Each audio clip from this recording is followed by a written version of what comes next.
Shore Sports Network. Yeah, I've been closer to Jesus before, so can you help me out? Oh, can you help me out? Am I on my own? Am I on my own? Or can you help me out? Am I on my own? Am I on my own? Or can you help me out? Can you help me out? I've been scared to look in my soul.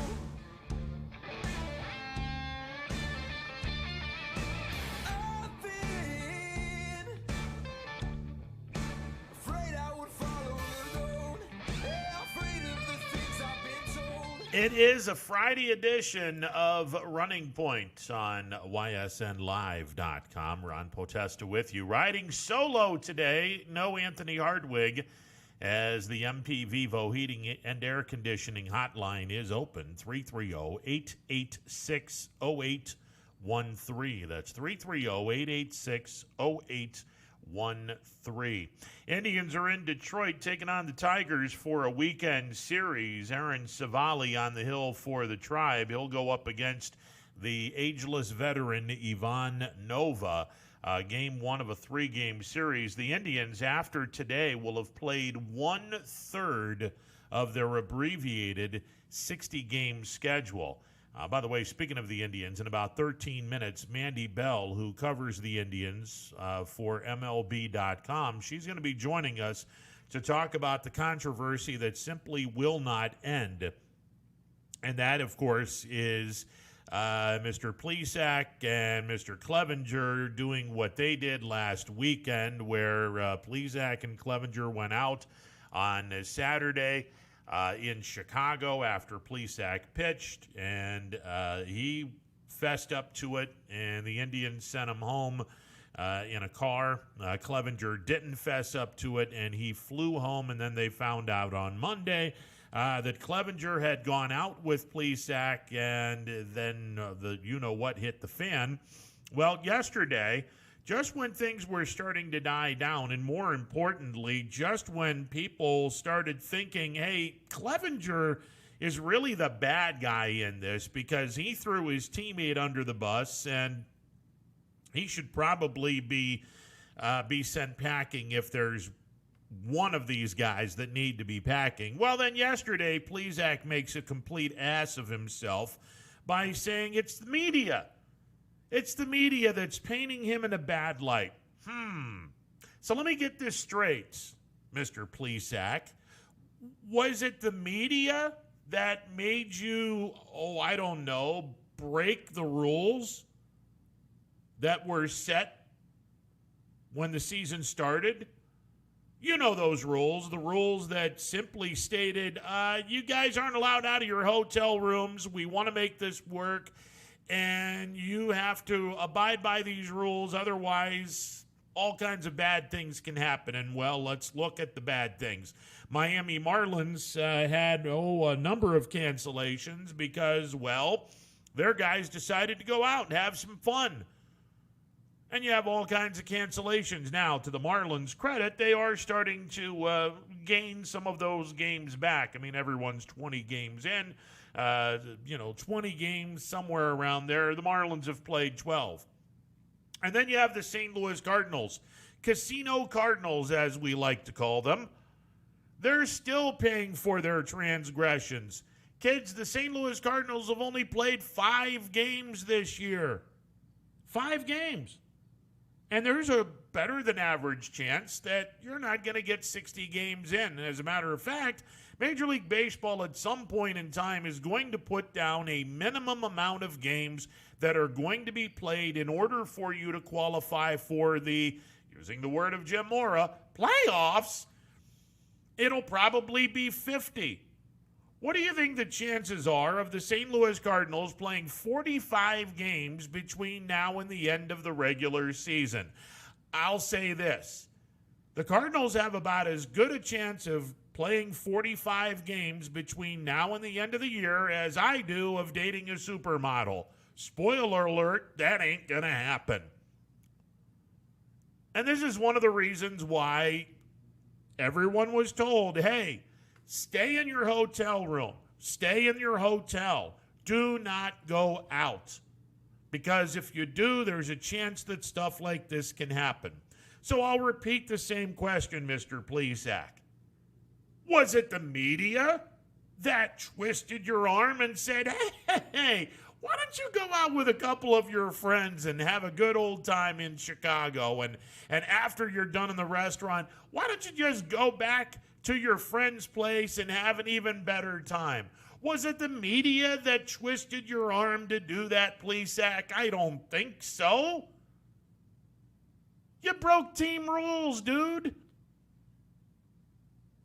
And just when, just when maybe, just maybe, I could give you a pass, then you're going to go with the tired story of, the media's just so evil. I get so tired of uneducated, dimwit douche nozzles that want to sit back and say, it's all the media's fault. No, it's your fault. You're the one that broke team rules. You're the one that put your teammates at risk. Go up to Carlos Carrasco and see what Cookie has to say to you, being that he's a cancer survivor, of all people. And some of your teammates, they're not really feeling sorry for you. Of all people, Adam Plutko, who, look, Plutko has everything to gain if some of these guys decide to screw up and do what Plesac and Clevenger did. Plutko has everything to gain. So if one of these guys screws up, and ultimately two of them did, you would think that Plutko really wouldn't be all that pissed about it. I mean, let's face it, he's back in the Indians' rotation. He shouldn't be all that mad about it. Plutko let these two guys have it. He said, we can't trust them. I got news for you.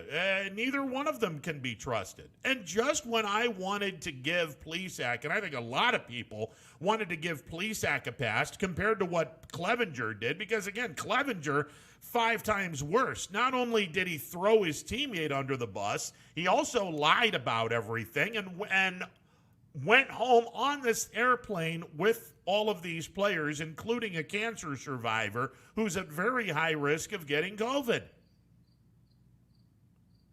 So this mess continues to go on, and we'll catch up with Mandy to talk about this. If this doesn't break clubhouse chemistry, it's going to. The Indians got a whole lot of problems right now. I forget about the fact of, their pitching staff is still strong enough. Yeah, it is, but look what happened the last couple of days against a pretty good Chicago Cubs team. That pitching staff got rattled.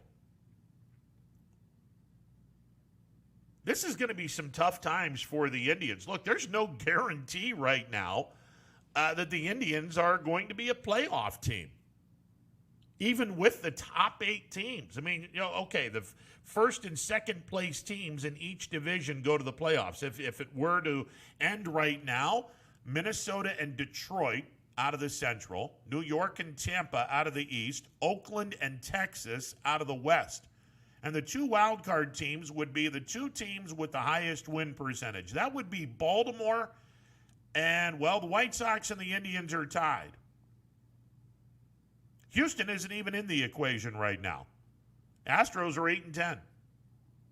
They're not even in this equation, which is kind of the baseball gods, small g, or karma, if you will, doing a tap dance on the Houston Astros, and I absolutely love it. So we'll catch up with Mandy Bell, and we'll get her take on what we can expect the next few weeks. And, are the Indians going to do the unthinkable and deal one of these guys or both of these guys? Again, consider this.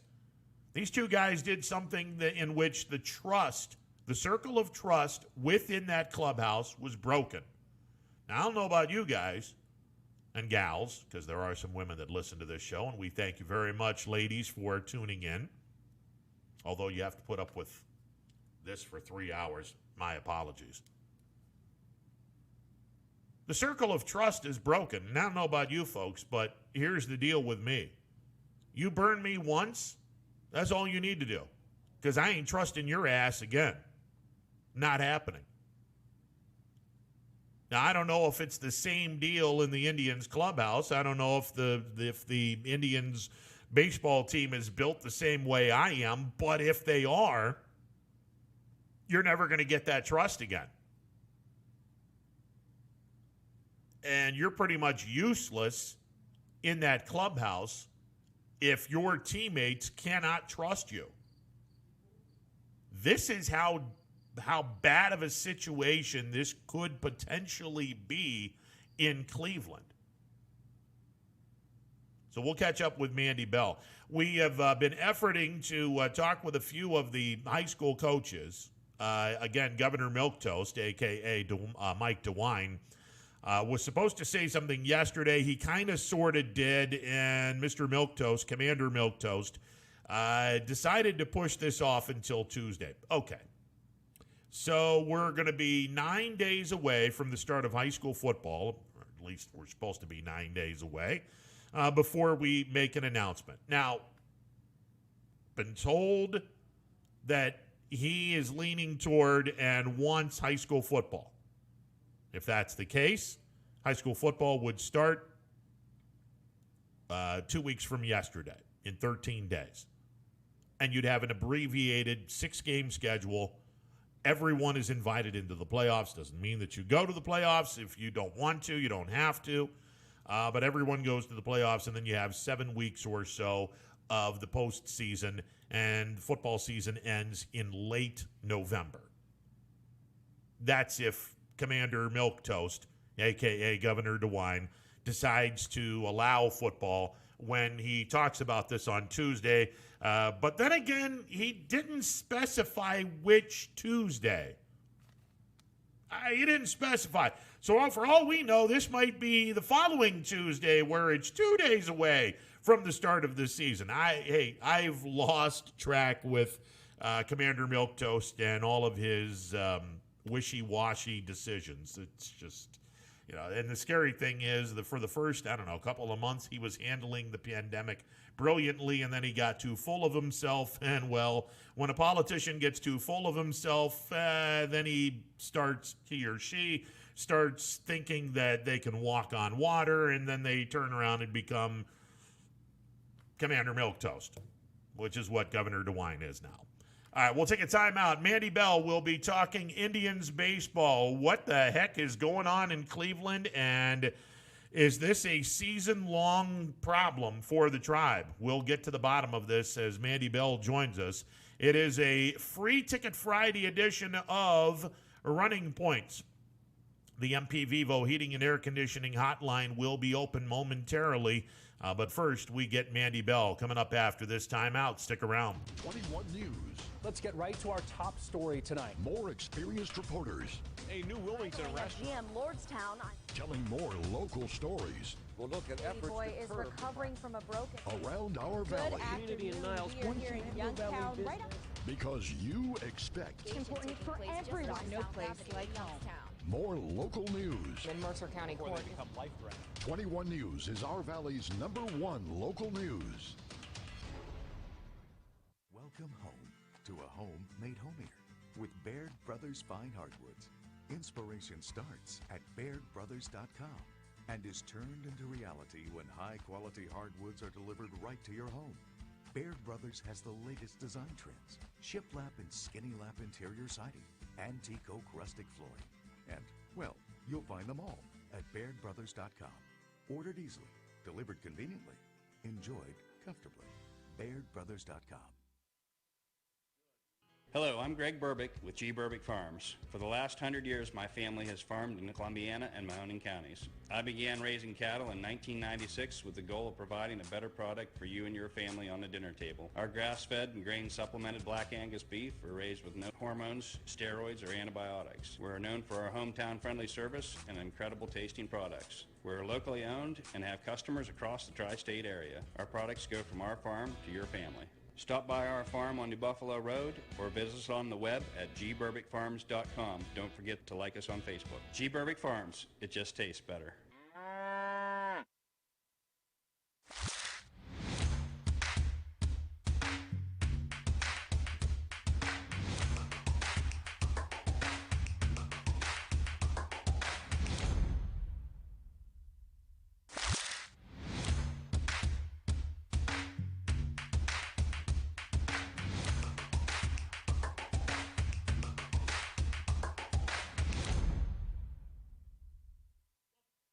Welcome back to a Friday edition of Running Points. It's a phone-in Friday edition, courtesy of MP Vivo Heating and Air Conditioning. They, of course, are responsible for the hotline, 330-886-0813. Before we take some phone calls, let us go to our insider for Indians baseball, and she covers the Indians like nobody's business from MLB.com. She is Mandy Bell, and she joins me on the MP Vivo Heating and Air Conditioning hotline. Mandy, how are you today?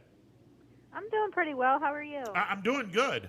So just when I'm ready to forgive Zach Plesac for all his transgressions and everything that has happened since Saturday when he had went out with some people as soon as he got done pitching, and just when I'm about ready to forgive him, he goes out yesterday and he blasts the media saying that they're evil. I don't even know how you respond to that, and I don't even know how he can say that with a straight face, because it's not like you twisted his arm and said, hey, why don't you go out after this game and break team rules? And unless I'm wrong, did you twist his arm and say, why don't you go out and break team rules, Mandy?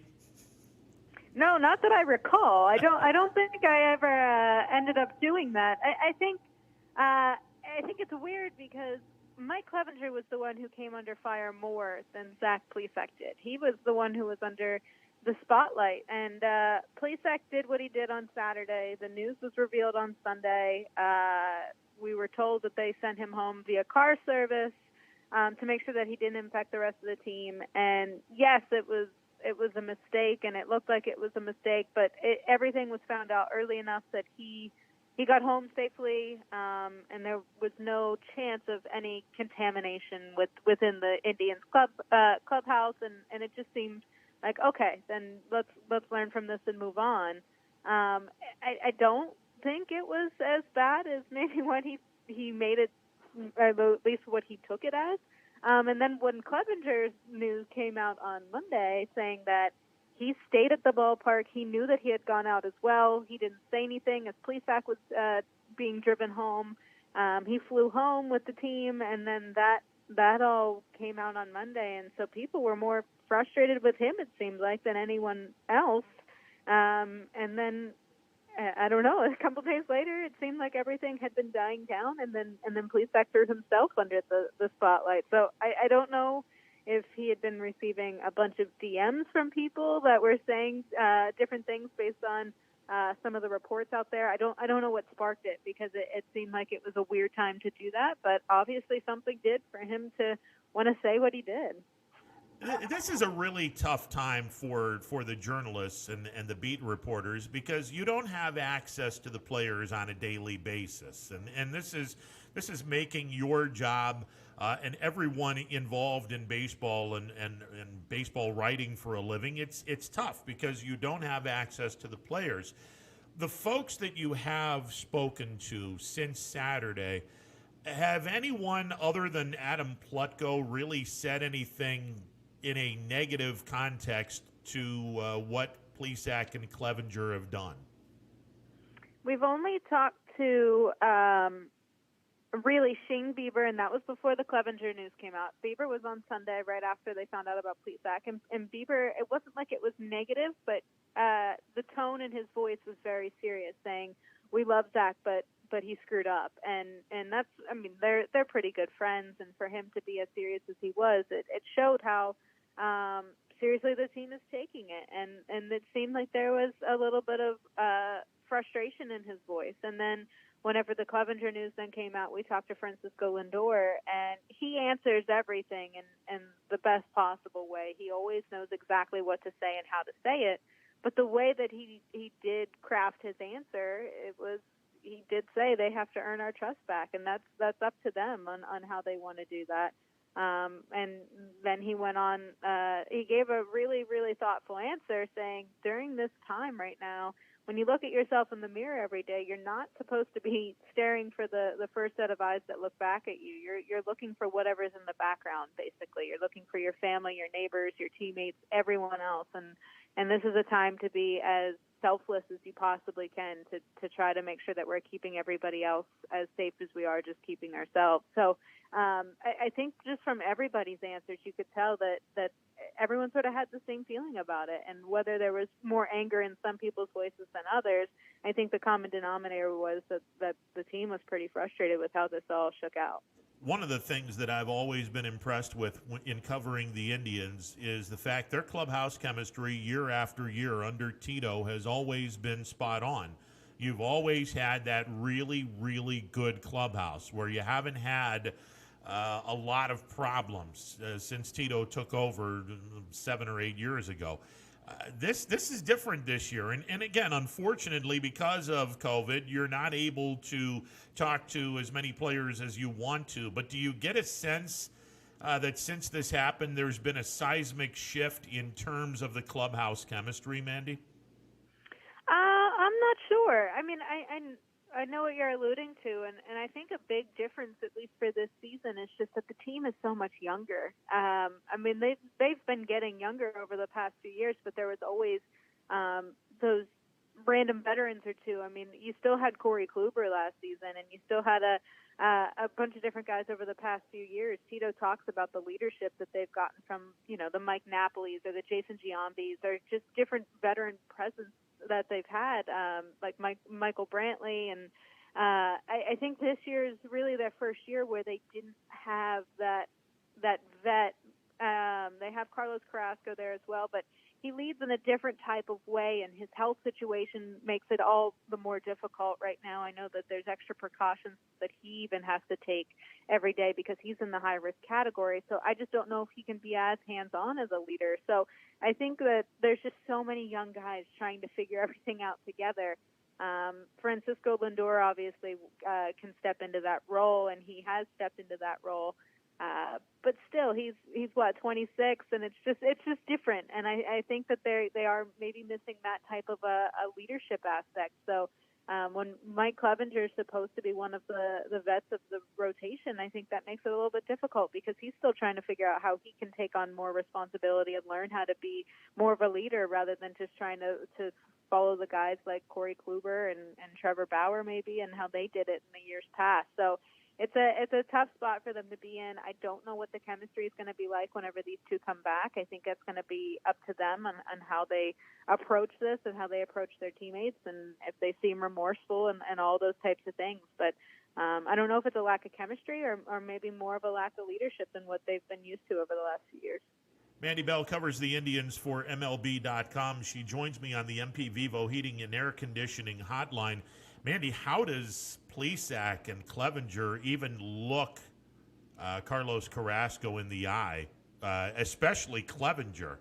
I mean, this is a cancer survivor at a very high risk for COVID, and here's Clevenger. Not only does he throw Plesac under the bus, he doesn't tell anyone that he went out with Plesac, goes on the airplane, and could have, and we don't know if this will be the case or not. Hopefully it isn't. God forbid it doesn't happen. But he could have very easily infected some people with COVID, including a high-risk candidate in Cookie Carrasco. How do these two guys even look at Cookie Carrasco without begging for forgiveness at this point? I know it's tough, and I think the way that Zach did his video and the way he explained everything, it seemed like the frustration for him was that he was put in a light of being a bad teammate, and I think a lot of that has been because the media, as just a whole, has focused so much on Carlos Carrasco, and I think the media has the right to be focusing on that. I think that what they did maybe to them doesn't seem like they were trying to focus on, okay, I don't care about Carrasco's health. And I think maybe that's the part that they're, at least Plesac in his video, was getting hung up on, saying, I'm not going to do something that would put him at risk. He broke the rules. I mean, they came back after the curfew.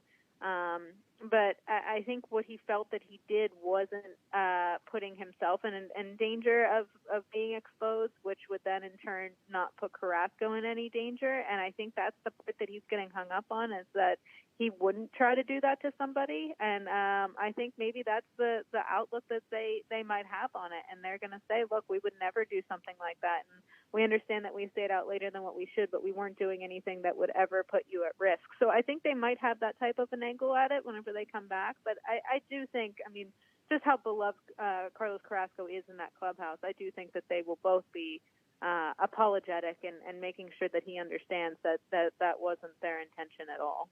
Manny, a few days ago, Tito came out and said that both of these guys have a certain level of remorse, and one was at a more advanced stage of remorse than the other, though Tito would not speculate which one was which. But after yesterday, it seems like if Zach Plesac had remorse, he kind of backslid a little bit yesterday. I'm going to be kind of curious, and I'm wondering if you or anyone in the media that's going to be in Detroit covering the weekend series with the Tigers is going to ask Tito, do you have a different view on this given what Zach said yesterday about all of this stuff? Yeah, I'm sure that this is going to be coming up, and I'm sure the Indians are well prepared for this to come up today. I just think that they're going to take the same approach that they always have in these types of situations, and try to keep as much in-house as possible. I mean, I'm sure they have their opinions of his choice to post that video, and I'm sure that they've already had discussions with him and voiced their own opinions. But I highly doubt that Tito will lean one way or another about what he thinks of it, or what he's maybe an insight of who he thought was being more accepting of their consequence or anything from the past week. So I doubt they would give us an indication at all of how they're feeling, but I could be wrong. Do you see any serious punishment from one or both of these guys after they're activated from the restricted list? Could you see the Indians sending one of these two guys or both of these guys back into their minor league complexes as some sort of a punishment? Yeah, I wondered that. I don't know. I mean, they don't technically need those guys until next weekend. I don't know if they would try to do something earlier, like to activate them off the restricted list earlier, to option them down just for a little bit of a wake-up call of, look, this is as serious as we're going to get here, and this is how it should be taken. It should be serious, and we want to get the message across. I don't know if they'll end up doing that or not. I mean, I'm sure they're weighing it. They were even weighing setting Zach Plesac down to AAA during this stretch anyway, before any of this happened, because they didn't need a fifth starter until the 22nd, next Saturday. So I don't know if that's still on the table, or if they have their roster spot now because they are on the restricted list and there's no minimum days or maximum days that they can be on that list. So I'm not sure how they're going to approach it. I don't know if they'll do any other like fines or anything like that for another form of punishment. But I'm sure the two of them are frustrated, at least for having, especially Clevenger, having to miss not only Tuesday's start against the Cubs, but now his second turn to the rotation as well, with Pleco going on Sunday. Mandy Bell covers the Indians for MLB.com. She joins me on the MP Vivo Heating and Air Conditioning hotline. A couple more things before we let you go, Mandy. And again, always a pleasure having you on the show.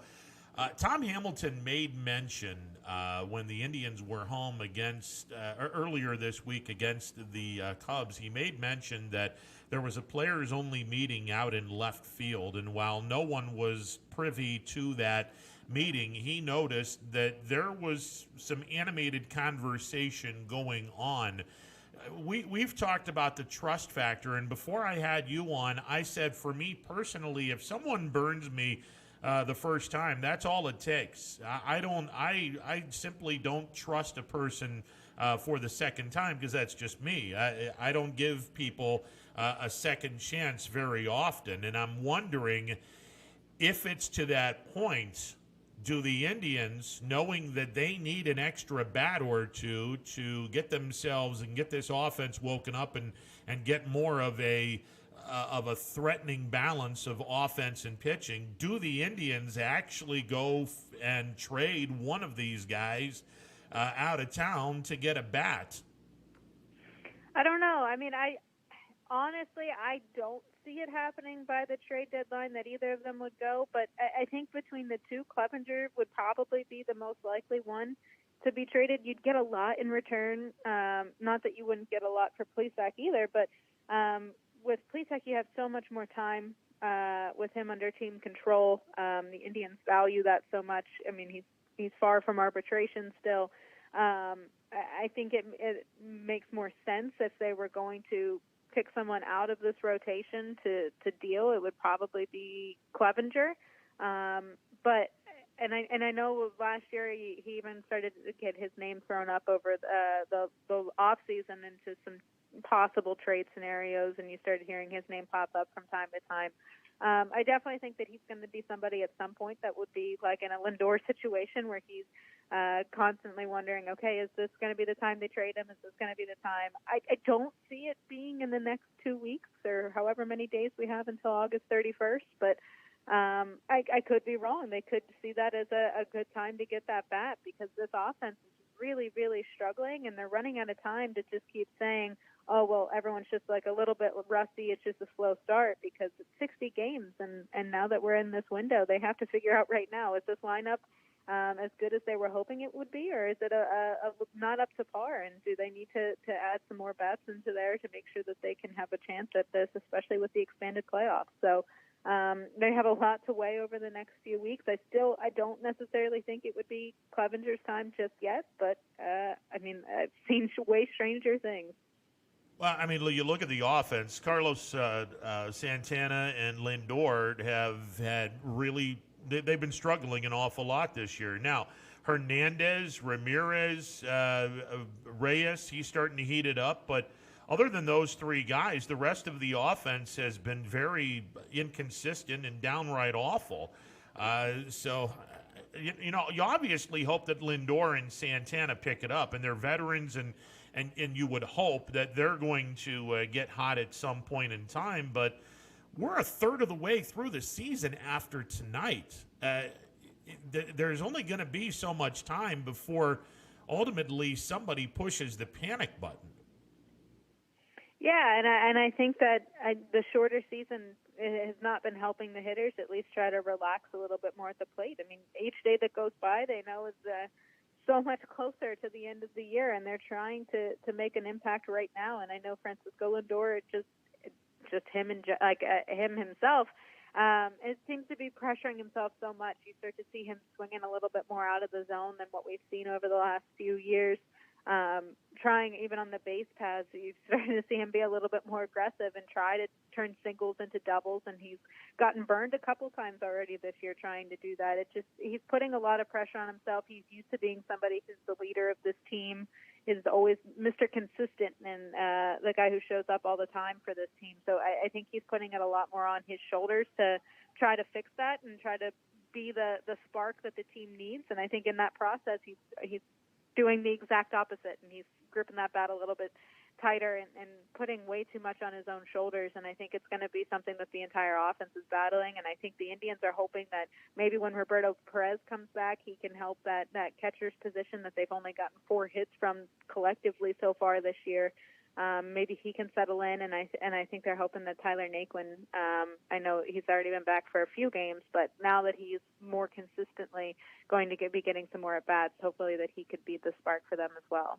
Couple of things. Would it be more comfortable for Lindor to go back to the leadoff spot? And if that's the case, I mean, how do you tell Hernandez, who's done such a fantastic job as the leadoff hitter, how do you tell him, oh, by the way, we got to get Lindor going, so we're going to drop you down to the number 9 spot and put Lindor to the leadoff spot? I can't see that happening. Yeah, if Hernandez wasn't doing what he's doing right now, and if he hasn't been this the entire year, I mean, he and Jose Ramirez have been the two that have been as consistent as you possibly can with the rest of the offense struggling so much. It's hard to sit there and try to, if you would even consider dropping down to 9, to know that guy, only one of 2 that are actually hitting right now, or one of 3 with Reyes now heating up, to wait for him down in the 9 spot, that's just tough. And I know they love him in that leadoff spot. They love the way that he works the count. They have just raved about him since he's gotten here. And I just don't know if I can see them just messing with that, just because they are getting some offensive production. And whenever they can get it, they're trying to savor that as much as they can. So I don't know if they want to mess with one of the 3 guys that they have going right now.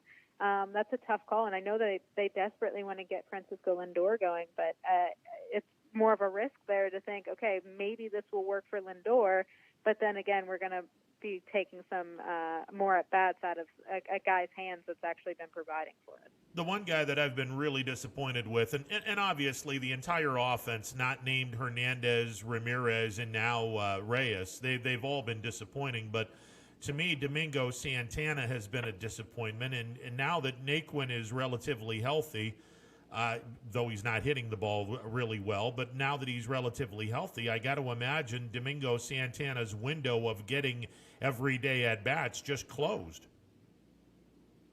Yeah, that wouldn't be surprising. I know they've been trying to mix and match a good bit out in that outfield. They have so many outfielders that they're trying to get as consistent at-bats as possible, but that's nearly impossible with how many guys they have. And it's starting to get a little bit too crowded. And I think that they wanted to give the Domingo Santana idea a shot and to see if he and Reyes could be some pop in the middle of the order. But I don't know if Domingo has shown enough to hang around too much longer and to keep getting everyday at bats and keep getting plugged into that lineup. But I mean, it sort of seems like the same thing that they've tried over the past few years, where they had someone like Carlos Gonzalez, where they tried to throw him in there and see if he could be somebody that's a spark. I mean, it just sort of seems like it's down that same path. So I don't know if this will continue much longer, where they keep trying to run him out there, or if they try to mix it up even more, and especially now with Tyler Naquin back.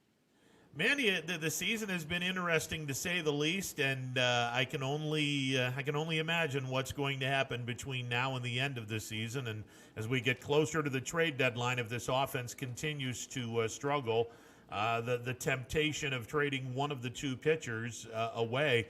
It sucks that COVID has prevented you guys from doing what you normally do and interviewing as many guys as possible, but still, it's been an interesting year to say the least, and maybe not in a great way.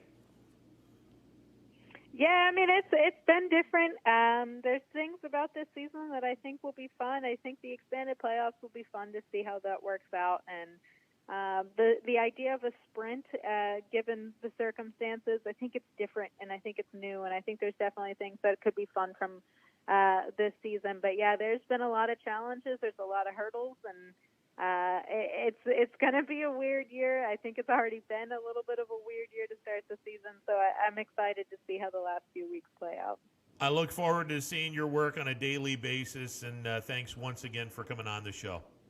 No problem. Thanks for having me. You got it. Mandy Bell, she covers the Indians for MLB.com, does a fantastic job covering the Indians, and we love having Mandy on, although I like having her on Mondays because we can go Mondays with Mandy, but, you know, she's on a Friday this week. But we had to have her on due to everything going on. I mean, this is just absolutely nuts.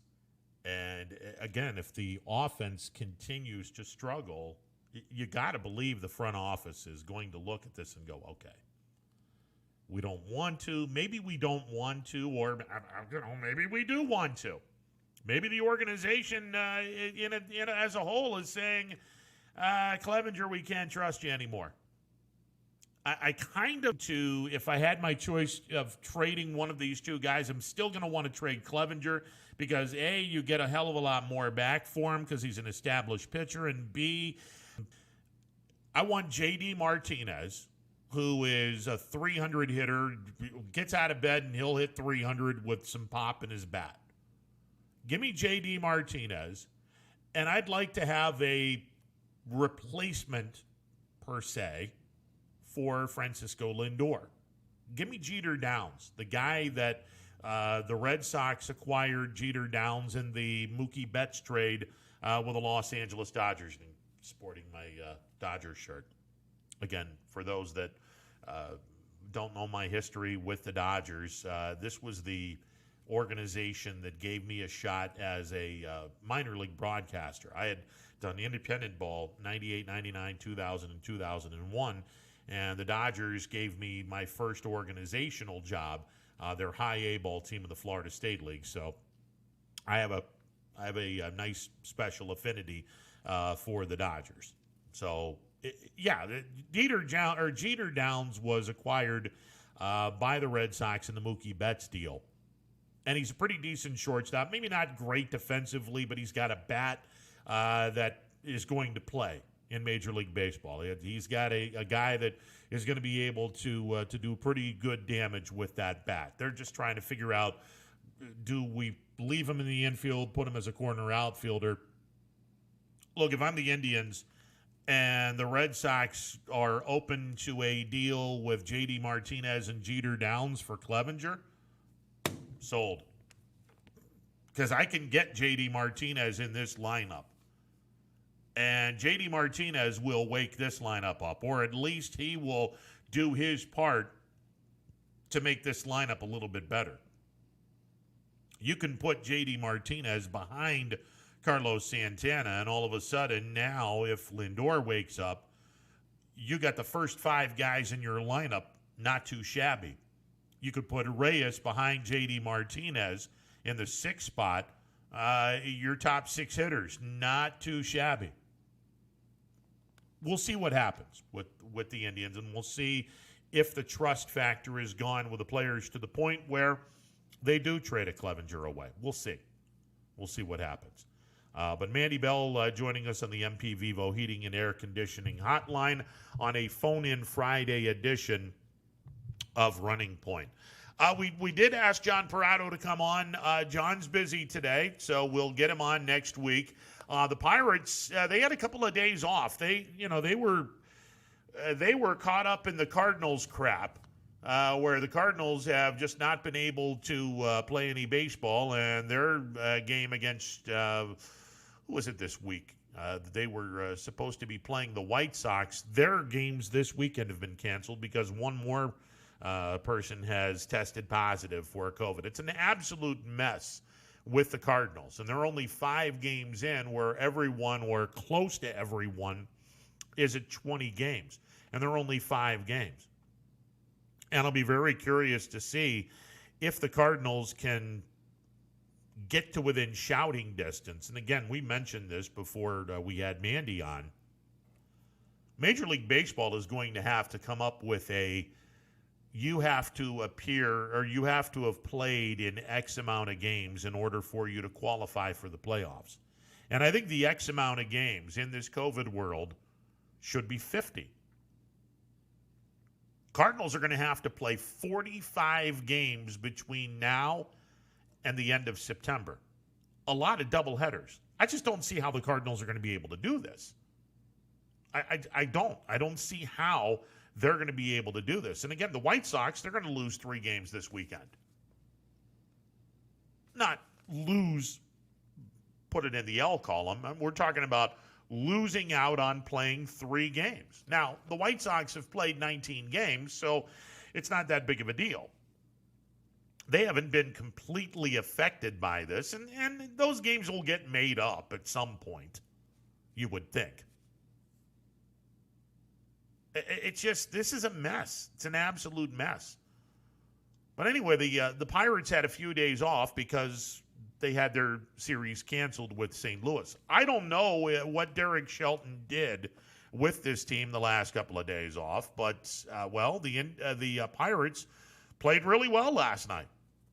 Now, it's one game, but they went into the Great American Ballpark, and they put up 9 runs, and Williams looked acceptable. I mean, he didn't pitch really well, but he got the win. The Bucks get a victory. 251 earned run average, and he's given up 2 runs or less in 4 of those 5 starts. Now, it's in the hitter's paradise, otherwise known as the Great American Ballpark, but who knows? Maybe the Pirates get it going now, keep beating the Chicago Cubs this year. I just don't. But the top 8 teams go to the postseason. Pirates are 3 games in back of Cincinnati. They have, 3 games? Look, if the Pirates sweep the Reds, not that this is going to happen, but if it were to happen, Pirates would be dead even with the Reds by Sunday, assuming that they could sweep the Reds. They would be 7-13. The Reds would be 8-14. I'm not saying it's going to happen, but maybe the 2 or 3 days that they had off due to the Cardinals' screw up, maybe these guys just collectively figured it out. Now, it's just one. This guy's only hitting .213 this year. If you can get Frazier, Newman, Bell, Moran, Reynolds, Polanco, do you still feel comfortable with the Indians' chances of getting into the postseason? And do you still feel comfortable that the Indians are going to be one of the elite teams in the American League, despite the slow start offensively? And if you're the GM of the Indians, do you trade away Clevenger based upon what he did over the weekend in Chicago? We'll talk about it. Conversely, if you're the member of the Pirates, or if you're a fan of the Pirates, and there's plenty of folks who are a fan of the Buccos. All right, they're 4-13. That's about as rough a start as you're going to get. Is there light at the end of the tunnel? And if there is light at the end of the tunnel, is it an 18-wheeler coming at them, or is it light at the end of the tunnel? We'll talk about that. Paul Julio will be coming up at 1 o'clock, and we'll catch up with the head football coach of the Leetonia Bears. That's all coming up in a bit. But we take your phone calls on the MP Vivo Heating and Air Conditioning Hotline, 330-886-0813. Back in a bit. Ah, the details. Baird Brothers Fine Hardwoods is one fine ride. Perfect cornering, superb handling, sporty and stylish, power to spare, plus awesome mileage. Yeah, jaw-droppingly beautiful lines and well-appointed with luxurious trim. Put more oomph in your life and start beholding the molding. Find your home's fine hardwood at BairdBrothers.com.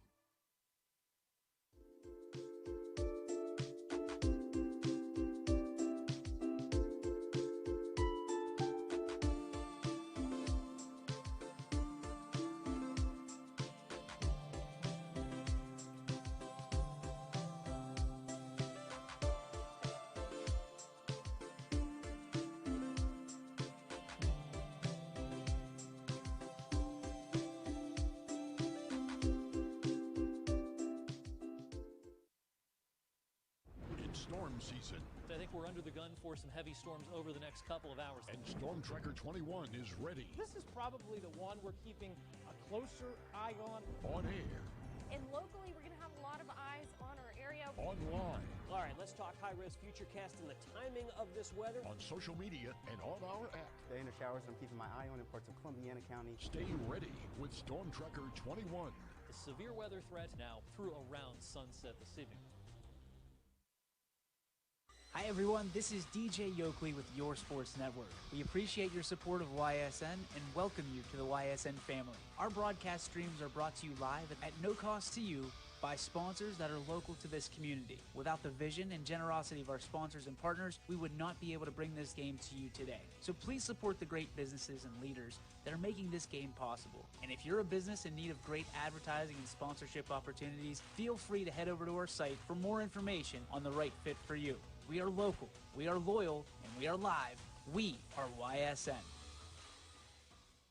It's a phone-in Friday edition of Running Points on ysnlive.com. The MP Vivo Heating and Air Conditioning hotline is open, 330-886-0813. Coming up at the top of the hour, we will check in with the head football coach of the Leetonia Bears. Paul Julia will be calling in at 1 o'clock. Yesterday, the Horizon League put the kibosh on all fall sports. Now, not only does this affect the men's and women's cross-country program, the men's and women's soccer program, and volleyball, it's also going to be impacting some spring sports that do some fall activities, and that would include women's golf, baseball, softball, men's and women's tennis, and spring sports that also have preseason competitions in the fall. I mean, we reached out to Dan Bertolini, the manager or / head baseball coach. I hate that term, head baseball coach. They're managers. But the colleges do things differently. I don't understand that. They call him a head coach. No, he's a manager. Baseball coach. The head coach is not a head coach in baseball. He's a freaking manager. Anyway, Dan Bertolini was unavailable today, but we will get him on Monday because, look, this puts a crimp in the baseball program. You don't have the fall workouts now.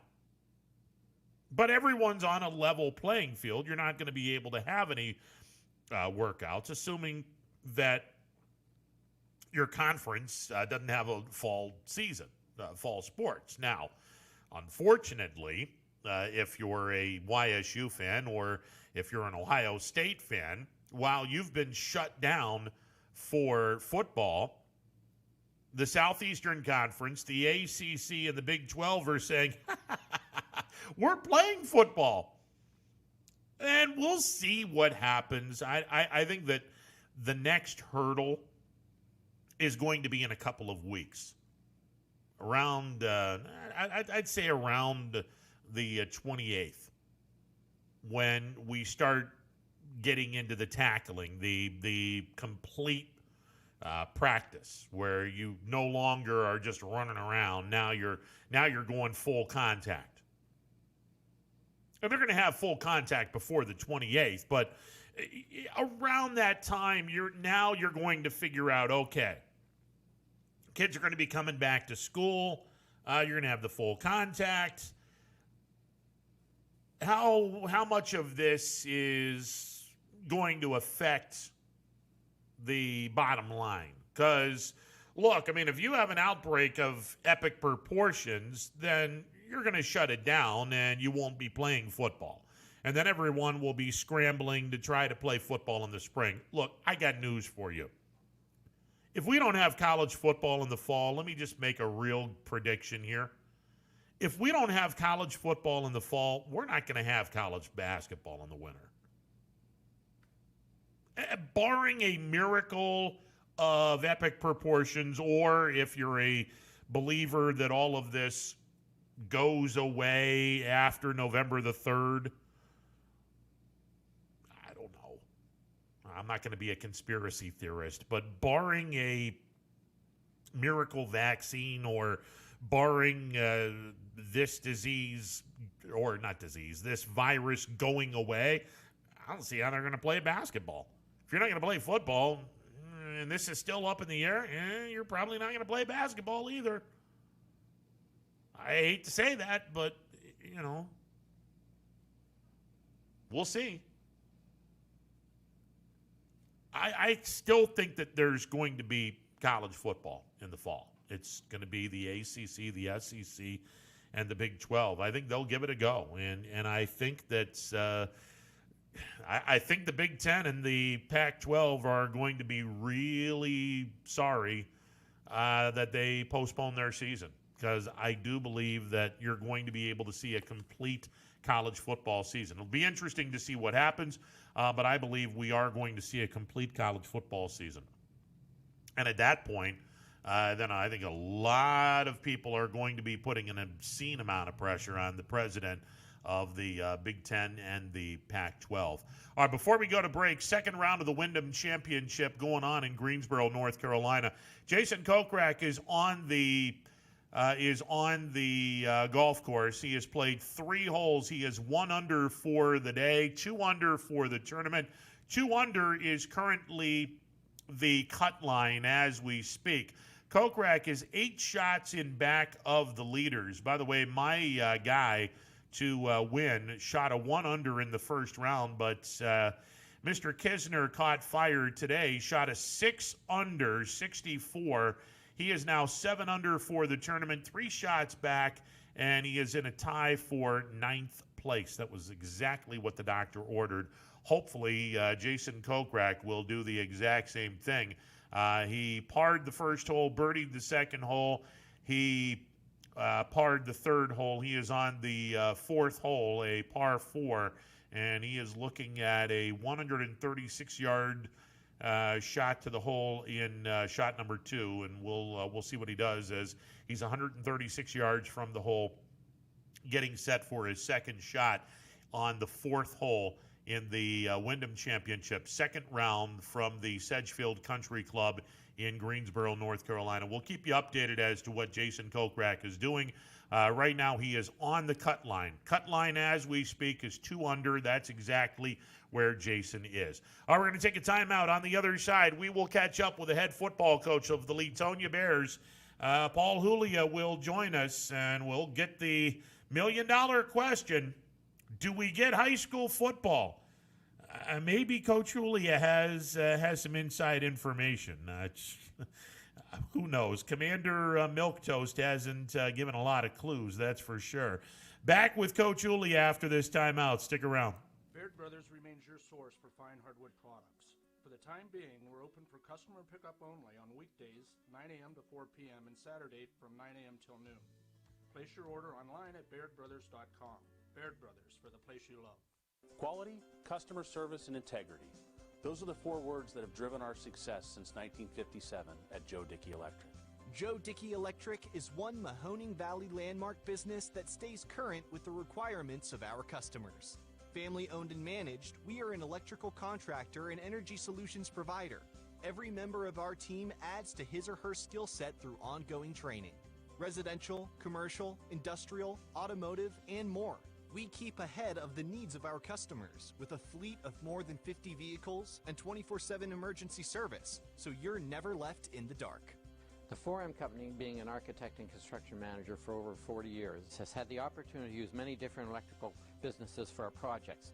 The depth, quality, and knowledge and attention to detail displayed by Dickey Electric makes them stand out above all the rest.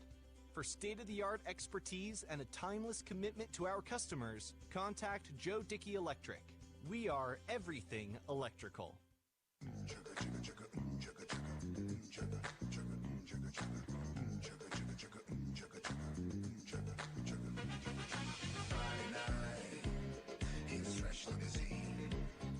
feeling pretty good about myself, like I'm living the dream.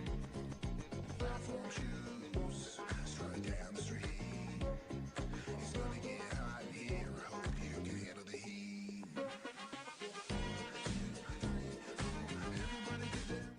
Over the years, you watched us grow, and as we've grown, so has the Myers Family Insurance team. Thanks to all of you who have trusted our families to help you with your Medicare needs. Myers Family Insurance looks forward to helping you now. For years to come, so call our family today and remind them how cute we are. Myers Family Insurance continues to be the area's resource for all your Medicare and retirement needs. Call today, 330-286-3044.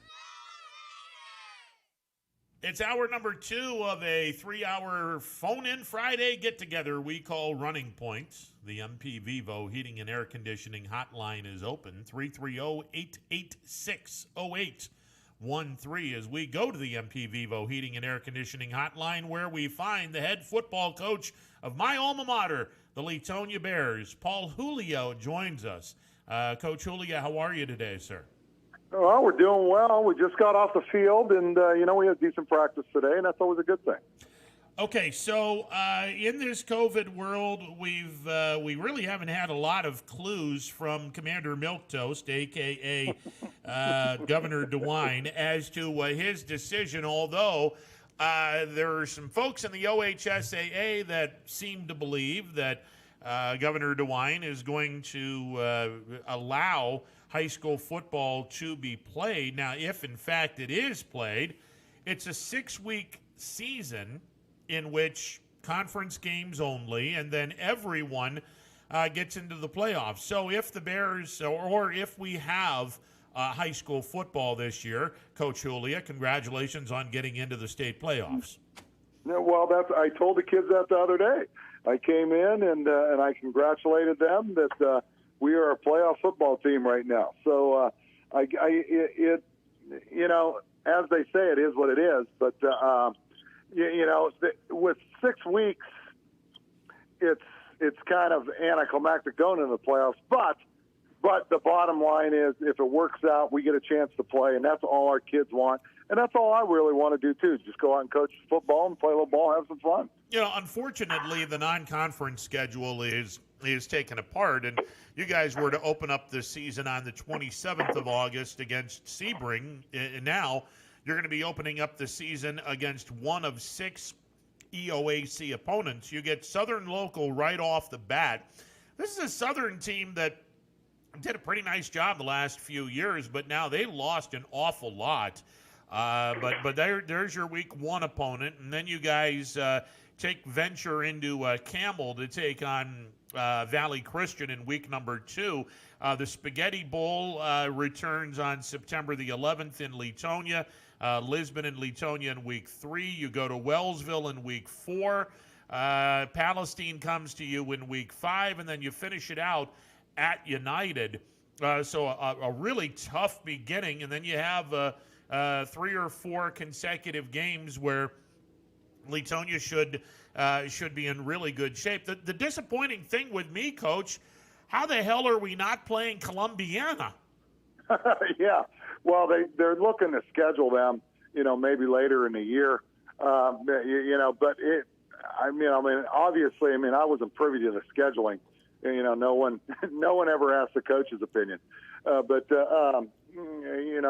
Columbiana's off, and but if we both get knocked out, we were talking about maybe getting picking a game up 9. They'll be coming over to our place for that. So we'll have to see. But, in all honesty, Ron, I hope we're not playing them. Because if we're not playing them, that means we're still in the playoffs. And that's where we want to be. That's where we're kind of gearing to what we're, doing as a program this year since we are in the playoffs, let's see what we can do, see if we can make some noise. Well, yeah, I was going to say, Coach, you do lose and did lose some pretty good talent. Your all-state offensive and defensive lineman in Connor Hicks. But, you bring Marco Ferry back. You have a very talented sophomore class in which a lot of those kids have had a really nice camp, your words, not mine. And there's some big kids in the freshman class that may be able to help you. Yeah, moving forward, those kids have had a good camp. They're getting better. They last 2 days, it's taken them a while to catch up to the speed of what we're doing, our younger guys. But today, they really look good. I was really pleased. We had a nice spirited little scrimmage today, and it looked good.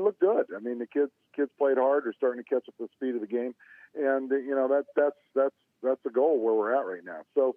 It's kind of bad news that the Guido kid's sick, but so we'll have to see. He doesn't have COVID, so that's a good thing. But he missed today. But and he's had an unbelievable camp. He's playing real well, and we're real excited about Dylan Lennon. He's going to be starting a quarterback for 2 years in a row too. So those are all good things. Getting back to the schedule, it's really kind of changed. It changed everybody across the state. Because, you gear so much of what you do in the summer to your 1 and 2.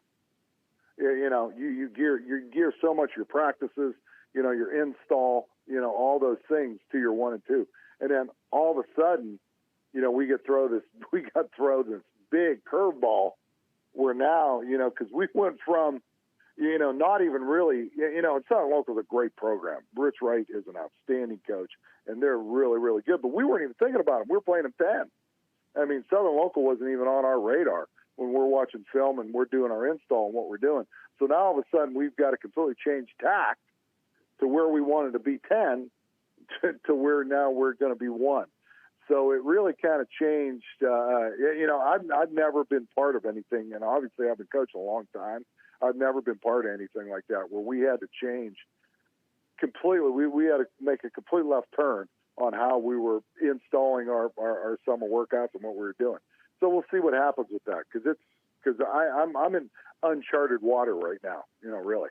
Yeah, and no disrespect to the Sebring program, and week number 2, was it Matthews or Wyndham you guys were playing? Matthews. No disrespect to Sebring and Matthews, but they don't stack up to Southern and Valley Christian. No. So I mean, not at all. Yeah, you guys are put into a really interesting situation where you have to play 2 of the behemoths in this conference back to back. Now, the good news is if you're able to survive and split or go 2-0 against those 2 teams, Lisbon is down. Wellsville, you were able to beat them last year. Palestine is down. And United, who knows what happens there. But good Lord, if Leetonia can come away with a 1-1, at least on paper, for the Bears in the next 4 weeks. Yeah, well, the big, and like you said, I mean, the key word is survival. We want to survive those 2 games staying healthy. Because, we still only got 30 guys on our team. I mean, that doesn't change. And, and we're still the smallest school in the league. That doesn't change. So the key word is survival. Those first couple weeks that we got our guys that can play still standing. If we do that, we'll be okay, moving forward, including the playoffs. But the big key for us is just survival of those, first 2 weeks, because those are 2 really great programs that we're going against right out of the gate. And like I said, I mean, it changed everything that we're doing, where we're at, as a program, in our preparation for, for the 2020 season. It changed everything, so it's definitely like I said, completely different than what I've ever done before. Because you're always because you always get ready for your first game. I mean, that's what you're thinking about. And then all of a sudden our first game changed. And obviously, I mean, no one ever asked me my opinion, but I'm going to give it. I don't know why the state could have made it so much easier if they would just play your first 6 games. I mean, I don't know why they didn't say that, but obviously no one asked me my opinion. Well, I think that the reason is they wanted to crown a champion, even though you're not going to be playing your entire conference. And it's just speculation on my part. But, I mean, let's be honest, Coach, and no disrespect to a league championship, but in the expanded playoffs, I mean, I know when I was growing up and when I was in high school, you only had the top 2 teams in each region go to the playoffs. So the playoffs were not – I mean, that was an absolute dream. Your order of preference was, okay, let's win our league championship first and foremost, and then hope that we have a resume good enough to be one of the top 2 teams in the region. Well, now that you have the top 8 teams, and next year there's rumors flying around there's going to be the top 12 teams. I mean, now if you don't win your league championship, you can still get into the playoffs if you had a nice non-conference schedule.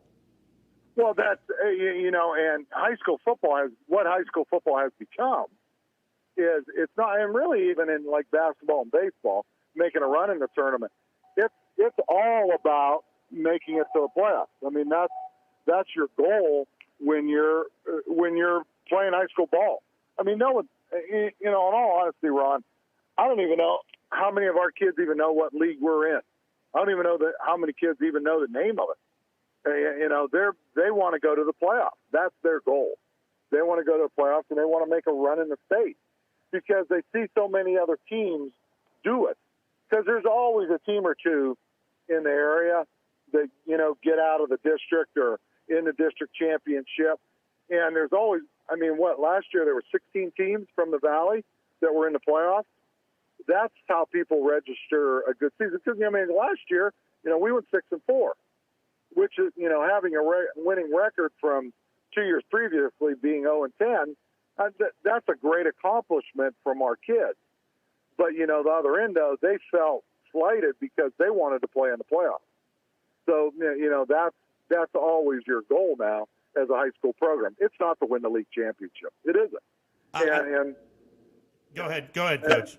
It's not to win the league championship, even though some people think it is, but it's not from the perception of the program and from the perception of the players. I feel like I should go into a practice, microphone in hand, and ask all the kids one-on-one, what league are we in, and see how many of them would answer the question correctly. Yeah. Ron, in all honesty, I'm not 100% sure what EOAC stands for.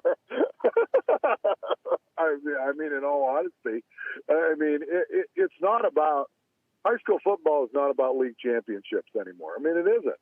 When I played and when I first started coaching, that's what it was about, as what you referenced earlier. Because, going to the playoffs and winning a state championship, that was a pipe dream, for 99% of the high school. But now, now that the playoffs are expanded more and more, that's your goal. That's where you want to wind up. Well, if Governor DeWine decides that football is a go, and assuming we don't have any catastrophes, let's talk about the season because it's a playoff season, whether we like it or not, and we'll go back to the talent that you have on this team. And you brought up a name that is synonymous in Leetonia with greatness, and that's Joey Guido. He's a sophomore.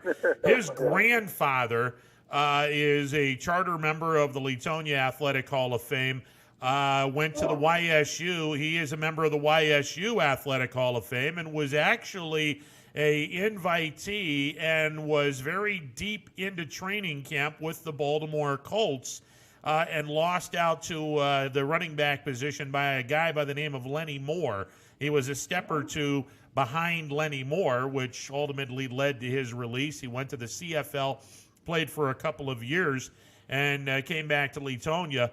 His son, Danny, Joey's father, up until last year, had the record for most yards in a season, one of the best running backs I've ever seen in high school football. And now his kid, Joey, is a sophomore on the team, and I'm sure that if he's anything like his father and grandfather, you got yourself a hell of a football player. Well, you know what? You just taught me quite a bit. I knew his dad had the records at Leetonia, but I never knew his grandfather played professionally. Yeah, his grandfather at YSU. I never knew that. His grandfather was even better than Danny. And I won't say that in front of Danny, I'll tell you that. But it's but Joe was a better running back by all accounts than Danny was. I never knew. I learned some history there. I never knew that. I knew the father had a great career at Leetonia, but I never knew the grandfather that there was that lineage there. Wow. See, you know what, Ron? You are a veritable plethora of information when it comes to Leetonia athletics. I tend to do some homework. I mean, look, Paul, you've got a lot of talent over there, and Lord knows last year, arguably the best running back in the area. Marco Ferry put up over 2,000 yards, broke a school record for most yards in a season, broke a school record for most yards in a game. If he has a really good year, and again, fingers crossed that we have football, he may even break the record for most yards in a career, although I don't know how far he is away from that. But hell of a year last year, and if we have a 6-game season and further along, it's a good luxury to have a quality running back like Marco Ferri. Well, it makes it a little, when you have a good ball carrier, it gives you a security blanket when you're the play caller. And I do call the offensive plays, and because if everything else falls apart, you just give him the ball, and get out of his way a little bit. But and he's a great player, and I've said over and over again, he's a way better kid than he is a football player. I mean, he's just fun to hang around with. He's very personable. He's really easy to talk to. Very intelligent kid. You're going to have a conversation, and it's kind of neat too because a lot of times him and I have conversations about a lot of things that don't have anything to do with football. And he's well read too. That's neat to see a 17-year-old kid like that because he's a total package. I mean, he really is. He's obviously, his skill set as a football player is great. And those are what people know him about. But he's a real bright kid. He does really well in school. He's very well read. He knows what's going on in the world. And in the long run, those qualities are probably going to take him a lot further than his ability to run the football. No question about that. We're chatting with Leetonia head football coach Paul Julia as hopefully, fingers crossed, we get football started 13 days from today, 2 weeks from today for most of the Valley. And again, in a major curveball, the schedule got revamped, and Leetonia will open up their EOAC conference schedule against Southern, which is kind of a tough opponent for week number 1, but we'll see what happens. That game will be in Beartown on Friday night, August the 28th, assuming we have football. Coach Julia, give us a rundown on some of the other players you're expecting to have a really big year and big contributions in your program. Well, I mentioned Dylan Lennon. Dylan Lennon, our quarterback, 2-year starter. We're excited at him.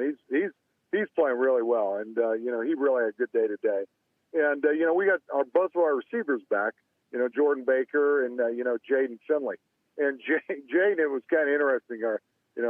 Coach Bondner, our wideout coach, he took a picture last year with Jaden on our picture day, and he was literally a head shorter than Coach Bondner.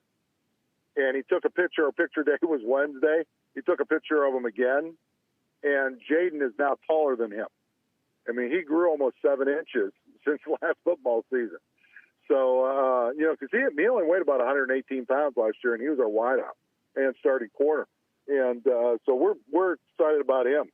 Just he's really advanced physically, over in this 1-year period. And and our 2 big inside linemen, Mason Mellinger and Gannon Shepard, 2 great kids, great players. They're going to be 3-year starters for us. And Mike Miller, a junior, who tight end inside linebacker, is going to be a 3-year starter for us too, and very tenacious. Very tenacious, great blocker from tight end position, and we're kind of installed some more things for him, to get him the ball in space a little bit more, and throwing the ball to him, and we're excited about him. We have our center back Duco. We're playing him at the end a little bit, so we're excited about him as well. Timmy Johnson kind of picked him up, last year as a freshman. He wound up playing due to some injuries and kind of got in there and wouldn't give his position up. So he's going to be a good sophomore for us. And then we've got Dylan Dirk, 3-year starter, outside linebacker, fullback, and, Jacob McCool, 2-year starter at outside linebacker as well. So, we're excited about all those guys, and we've got LJ too, another big sophomore, that's kind of slide in there at the offensive tackle position. So we're excited about him. And here's the reality of it too. And you mentioned it earlier, going with Southern, the best program in our league right now, by far.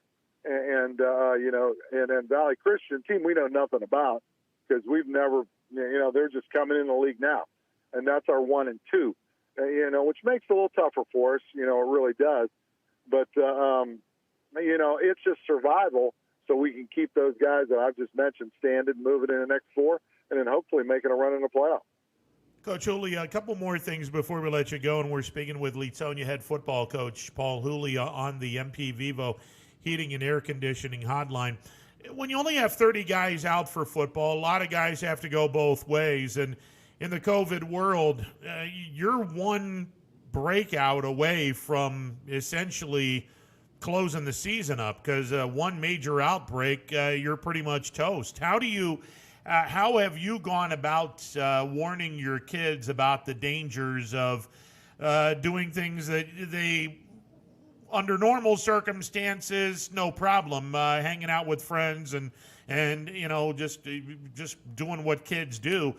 How big of a point has it been this off season and during this early football season with the practices? How big of a point have you made it to tell these kids social distancing, social distancing, social distancing? Ron, we talk about it with them. We had a long talk because we're giving the weekend off, and we had a long chat about it today. It's kind of bizarre that you're asking that question, but we had a long chat about it. And what I do, I'm no medical doctor. I mean, I'm barely a football coach, and I've been doing it for 40 years. I just go by what they say. They say socially distance, wear a mask, avoid large crowds. And what we tell our kids, if you're around a bunch of kids that you don't know, get out of there. Because you don't know what they have. So, we have been telling our kids, the things that you've said, separate, because, the tough thing about being a 16, 17-year-old kid right now, which I feel bad for them because of the COVID world we're in, like you mentioned earlier, I've never had these type of discussions with kids before, ever, as a coach. Stay away, socially distance, wear a mask. I've never had those type of conversations with kids before, but it's their reality now, and we told them that if you want this season, this is your reality. You've got to take care of yourself, so that we don't have an outbreak.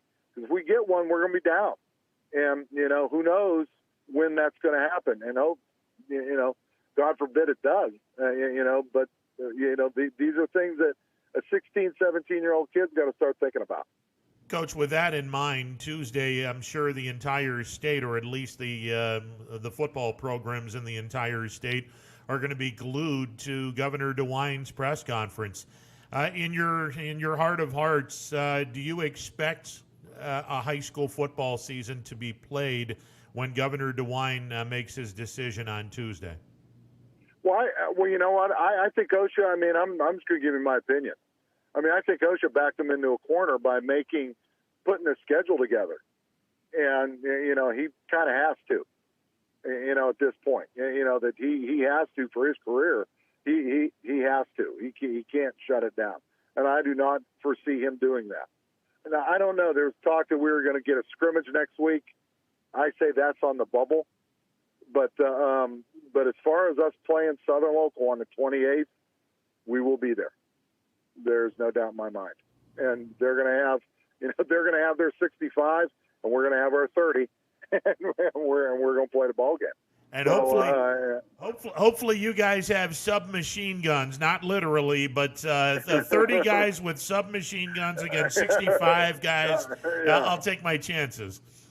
Well, I kind of chuckled where we are at Latonia because I saw, Coach Spate's interview with either KBN or FMJ, one of those things, and he was crying the blues because Columbiana was down to 35 kids. And I kind of chuckled. I said, boy, they're down to 35, and we're excited because we're up to 30. So it's kind of where Latonia is right now. That because it's tough. It's a tough league for our school, and it's just not football. It's all sports. That we're where we are because our school's so much smaller than all the other schools.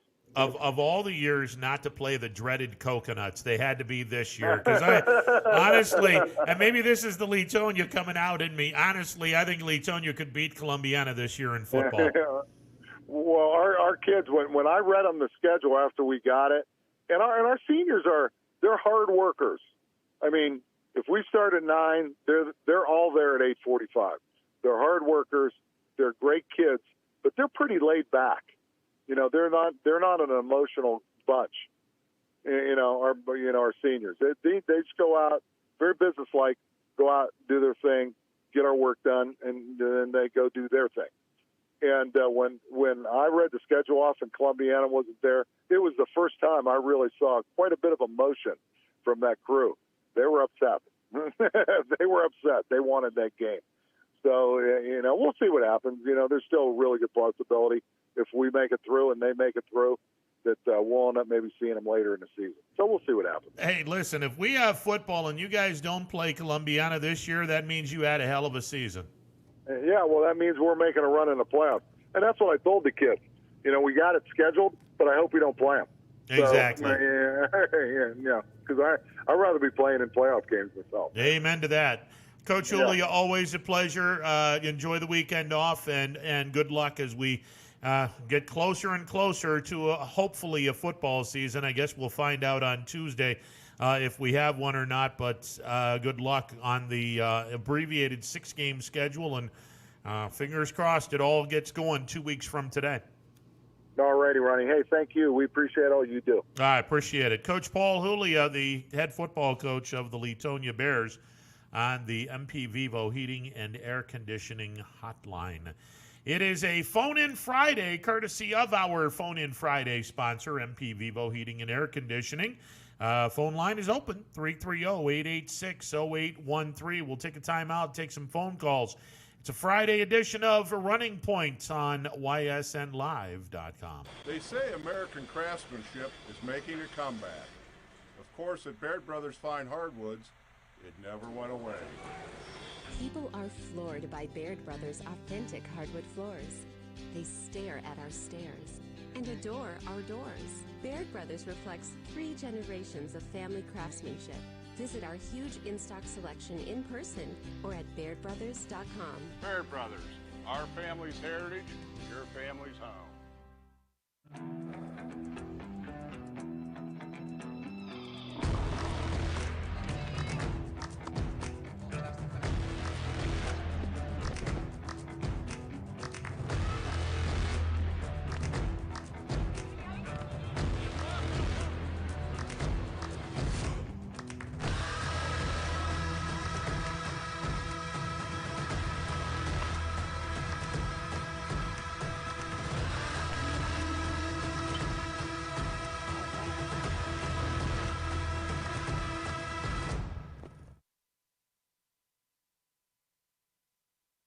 Planning a project around your home or rental property? Trust the electrical service to the local experts with 62 years of serving the Mahoning Valley. Joe Dickey Electric is your local go-to source for responsive, reliable residential electrical work. From everyday maintenance and repairs to new installations, electrical upgrades, and safety inspections, no job is too big or too small. Call Joe Dickey Electric today, 800-549-3976, or visit DickeyElectric.com.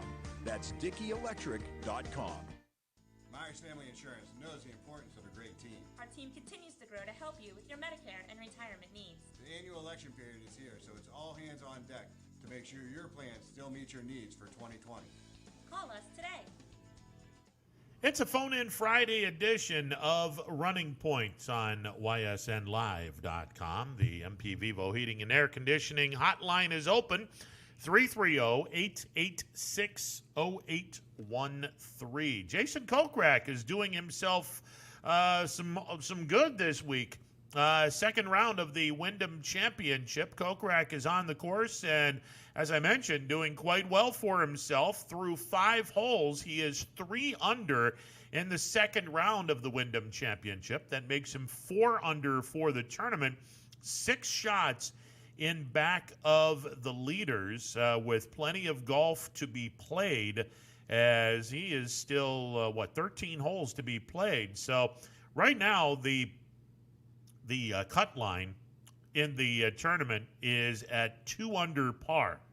2 under is where the cut line is. Jason Kokrak began the day 1 under, but he has birdied 3 of the last 4 holes. So Kokrak is 3 under on the day, 4 under for the tournament, and trending upward. We'll keep our fingers crossed and hope that he continues to trend upward. All right, many thanks to our 2 guests to this point. Mandy Bell talking the latest out of the Indians organization and the mess that they have with Plesac and Clevenger and what they did last weekend and the fallout, as those 2 guys are still on the restricted list. The Indians are in Detroit this weekend hoping to get this offense going, as the Indians will send Savali to the hill. That game starts tonight at 7:10. Meanwhile, the Pirates, fresh off their 9-run output yesterday in Cincinnati, they'll continue their series with the Reds tonight. Here's an interesting little tidbit for you.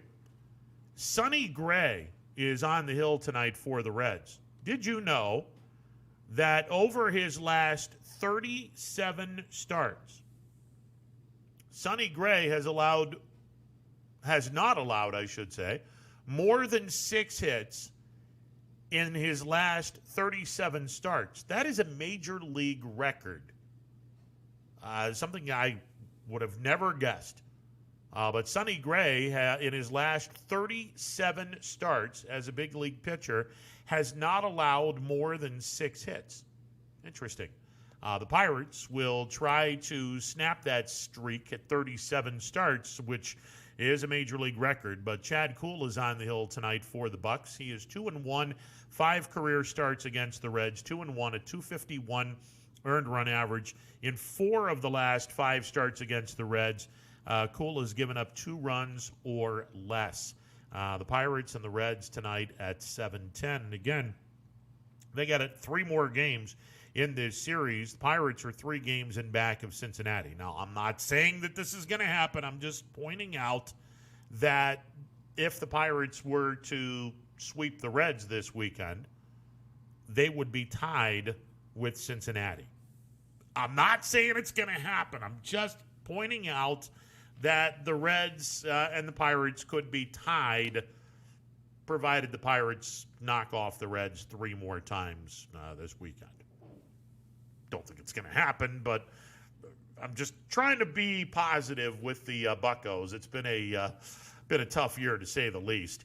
4-13 on the campaign, but again, the couple of days that they had off, 2 or 3 days that they had off, I'll tell you what, maybe, just maybe, when you look back on the season, that might have been the best thing to happen to the Pirates. I mean, we'll see. We'll see. If the Pirates get on a roll, though, who knows? Who knows? All right, 330-886-0813. That is the number to call. All right, we're going to be a third of the way through the season. If you're an Indians fan, tonight is game number 20. And after tonight, the Indians will be 1/3 of the way through the season. Look, if it's 162 games and the Indians are 10-9 through 19 games, and the offense hasn't looked all that good, the first thing I'm going to say is what else is new? And the second thing I'm going to say is there's plenty of time. There's still 143 games left in the season. These guys, they'll get it going. No big deal. The Lindor, Santana, 2 guys that are off to really slow starts, they'll get it going. Everything will be fine. Well, here's the thing. We don't have 162 games. This is a 60-game season. This is no longer a marathon. Now, this is a sprint. And what did we say before the season started? If you got off to a crappy start, you could play yourself right out of a divisional crown or the top 2 places. And then you have to struggle or, try as hard as you can to be one of the top 8 teams. I made mention on this. Friend of a show, Seabass, he's our horse racing guru, and we'll have him on in a couple of weekends because the Kentucky Derby is going to be coming up on Labor Day weekend, and we'll get Seabass on the Friday before the Kentucky Derby. He has a show down in Jackson, Tennessee, a place that I called home for 6 years as the AA broadcaster for the Cubs for 4 of the 6 years, and then the Mariners for the final 2 years when I was in Jackson. And, you know, Seabass had me on his show, I want to say Wednesday. And we were talking about baseball. And I said, look, the younger teams that are currently doing pretty well, and I'll give you 2 examples. The Miami Marlins, who are currently in first place in the National League East, and the Baltimore Orioles, who are currently 1 game in back of New York in the loss column, a game and a half total. Well, these 2 teams, they're playing out of their mind. And I made this point because they have kids that have not been established yet as a major league player. Very few organizations have a book on these kids. If you ever go back in time, or if you've seen this in the last couple of years, when a kid gets called up from the minors to the majors, whether it be a position player, whether it be a pitcher, inevitably, they get off to a pretty good start. And when they do, it takes a while for the opposition to finally have a book out on these guys. When the scouting reports are caught up to the player or players in question, that's when everyone has a book on that player, and that's when they start making the adjustment. Here's the thing. Baltimore, 17 games into the season.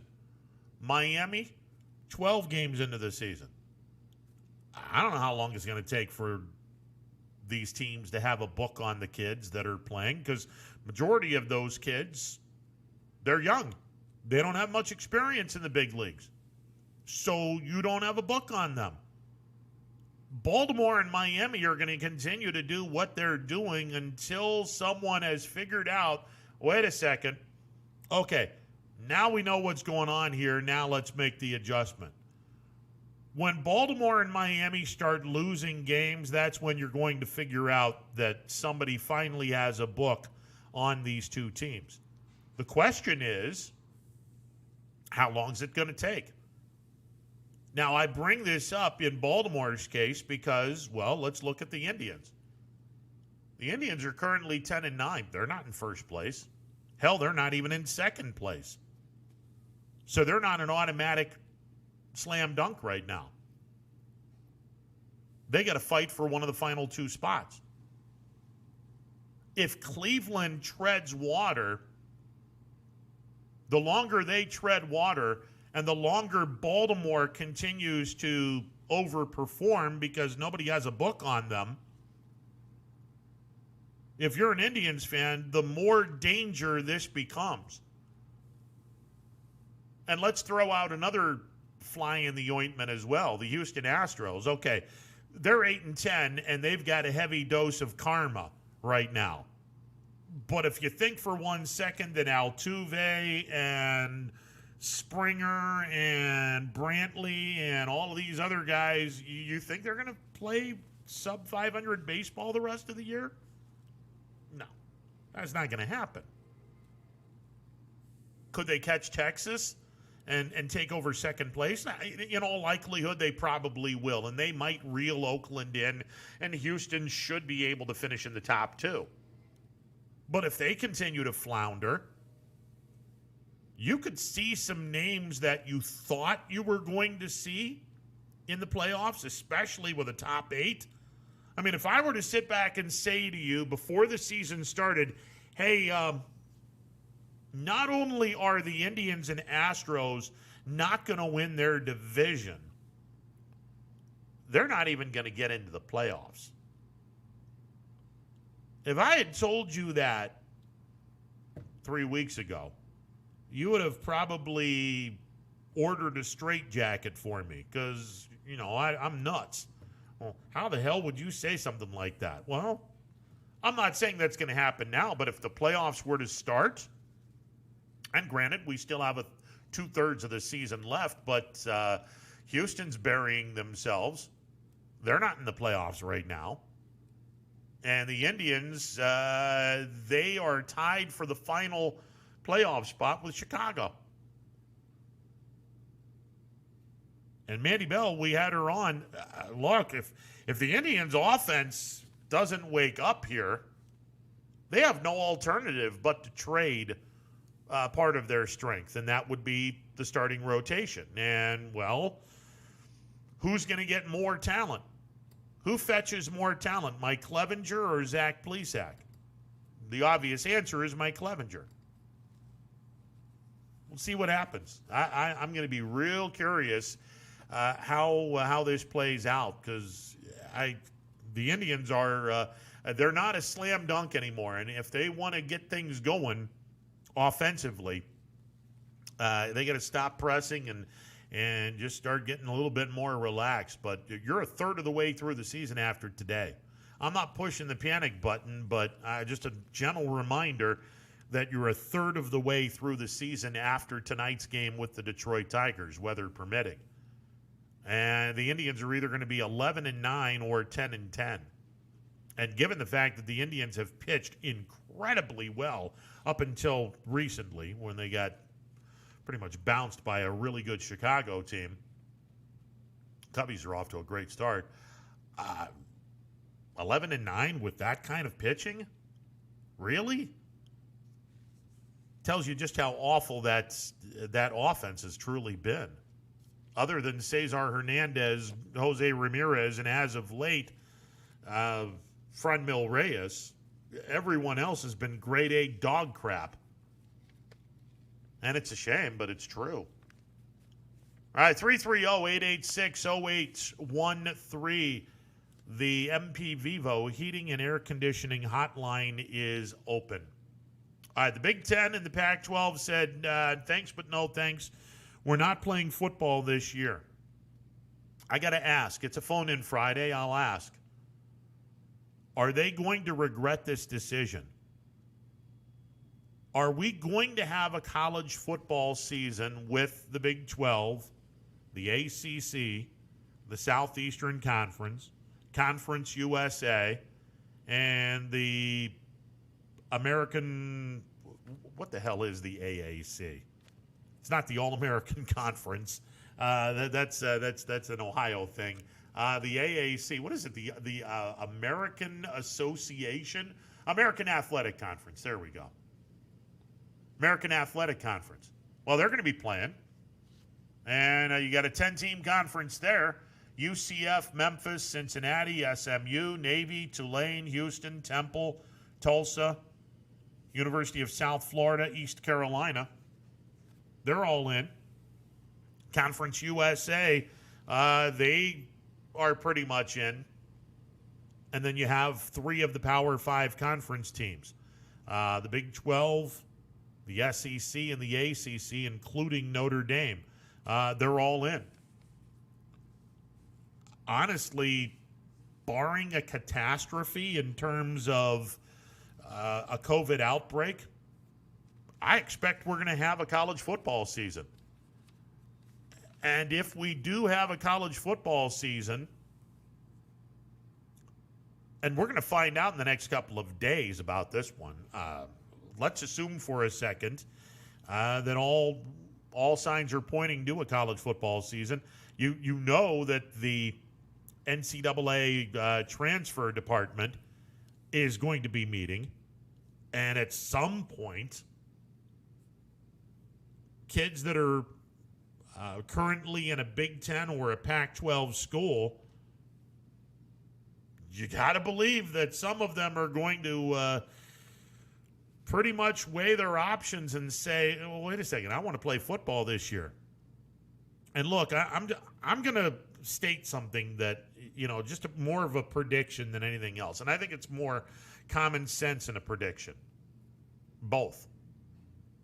if we have college football this fall, and I believe we are, the Big Ten and the Pac-12 aren't going to be playing college football in the spring. That's not going to happen. The only way you're going to see college football being played in the springtime, if it's played at all, is if this experiment fails. If somewhere between now and mid-September we have a COVID outbreak or outbreaks in various areas of the ACC, the SEC, the Big 12, Conference USA, or the American Athletic Conference. Otherwise, they're playing football. And if they're playing football and they complete that season, you're not going to see spring football. That's not going to happen. There's no way the Big Ten and the Pac-12 are going to sit back and go, oh, yeah, let's play football. Wait a second. If we have college football right now, they're going to be crowning a national champion in January. If we have a college football season, they're crowning a national champion in January. There's not going to be anything to play for in spring football. The conference, the national champion's already going to be crowned. Look, the Big Ten and the Pac-12, they hedge their bets on the fact that, well, it just doesn't look right. And I said this on Monday, and I'll say it again. I've said this a lot recently, and I'll continue to say it. We as a nation have politicized the hell out of COVID-19. We have politicized it. Every single person in Washington, D.C. has politicized it. And it's to the point where now everyone's choosing sides, and we no longer trust science because, well, I can't trust anyone who's a scientist, but their political views are different than mine. When the hell did we politicize science? Are you kidding me? When did this happen? Unfortunately, this is where we are.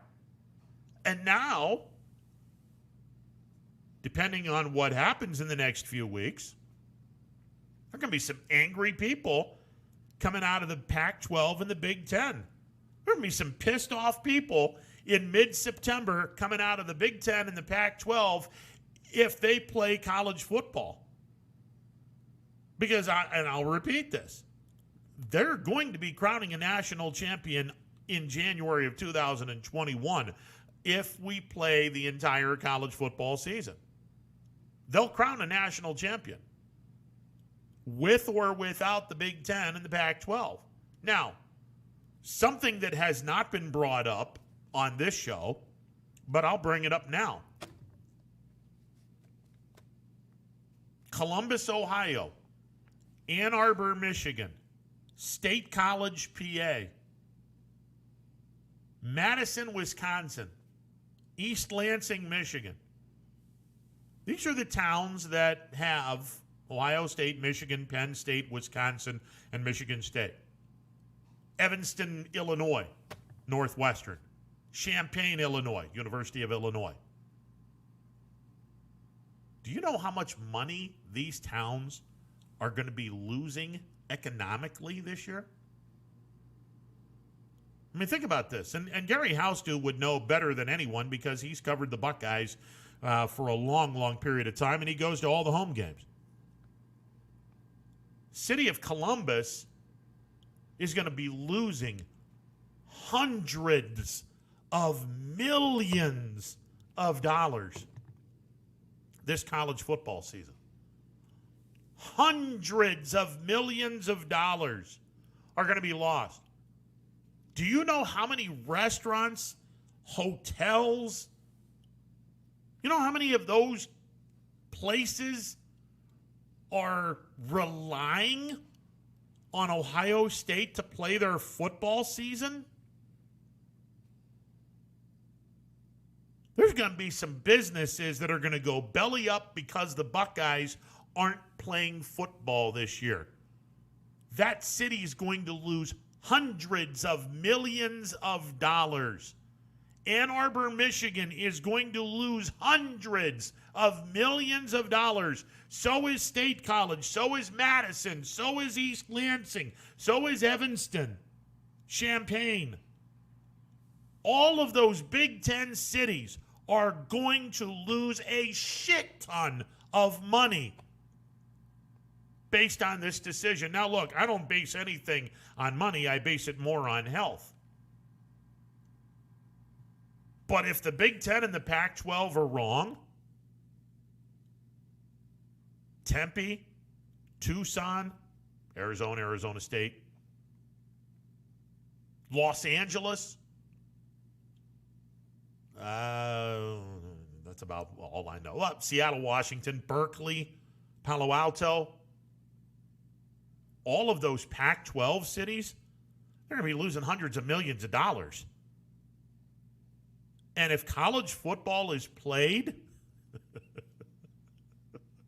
oh man, if college football is played this fall without any interruptions, there is going to be an unbelievable shitstorm coming out of the Big Ten and the Pac-12. Because, listen, I'll say it again. You're not playing football in the spring. Especially if you're already crowning a national champion in January of 2021. And you're going to, if we have a college football season. Now, my team, they're actually joining a conference this year, and my team is a go. They're ready. They're ready to go.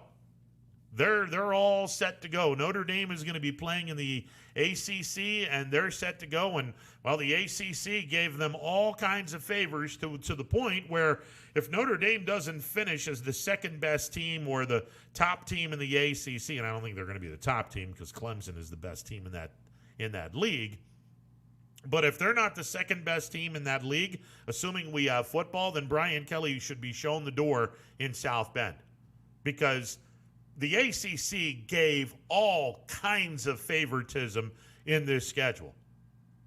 All kinds of favoritism. I mean, good Lord, Notre Dame's not playing the U. All of Notre Dame's tough games are going to be played in South Bend. Good. I mean, look, I'm a Notre Dame fan, but I am not an apologist by any way, shape, or form. And I know favoritism when I see it, and you can bet your ass the ACC is giving Notre Dame all the breaks in the world so they can be one of the two best teams in the ACC. So the ACC title game could be Clemson, Notre Dame, rematch of their regular season game from South Bend. All for the ratings. I'm not blind to this. I know when someone's giving a team some ridiculous favors, and that's what the ACC did. They've bent over backwards to make sure Notre Dame's going to be one of the two best teams in the ACC. But they're ready to go. Southeastern Conference, they're ready to go. By the way, if we do play baseball, if we do play football, there's a team down in College Station, Texas. Keep an eye on them.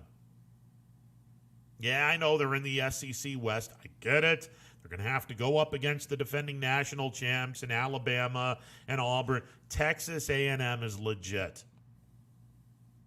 Jumbo's finally got his plans in order. If we have college football, keep an eye on Texas A&M. That's a good team. That's going to be a fun team to watch. If you're a Buckeye fan, is it going to suck that you're not going to be watching your team? Arguably one of the best teams in America, arguably. But as Brian Driscoll pointed out, and this isn't a jab toward anybody, but it's a reality. The Big Ten and the Pac-12 have been completely irrelevant in the college football scene since 2014. Irrelevant. Does it suck that Ohio State's not playing college football? Absolutely it does. Would there be a guarantee that Ohio State would be the best team in the country? Not on your life. Would they be up there? Absolutely. No two ways about it. And if you're a Buckeye fan and college football does get its season in, if you're not pissed at the Big Ten president now, I'm pretty sure you're going to be livid if college football has a season and the Big Ten and the Pac-12 are standing around going, remind us again why we're not playing? Why are these teams playing and we're not? We're not playing in the spring because somebody's going to win a national championship in January 2021. If you're a Buckeye fan or a Pac-12 team in the Pac-12 or a team in the Big Ten, if you're a Penn State fan, a Buckeye fan, a Michigan fan, by the way, we all have our crosses to bear. If you're an SC fan, a University of Spoiled Children, UCLA, a Pac-10, a Pac-12, a Big Ten fan,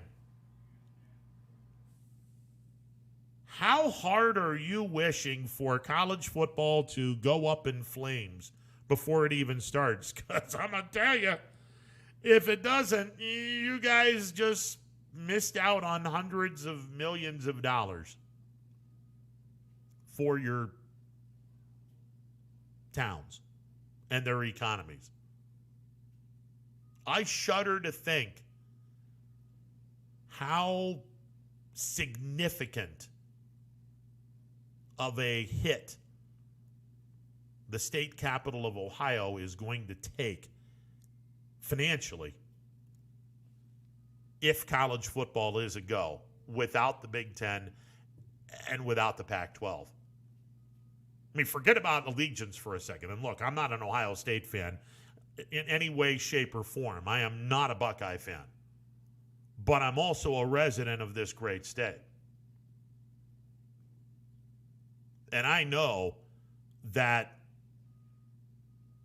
if Columbus takes a ginormous hit, losing hundreds of millions of dollars from an economic standpoint, that it's going to trickle down and it's going to affect the very people living in Ohio. Believe me when I tell you it's going to. All right, 330-886-0813.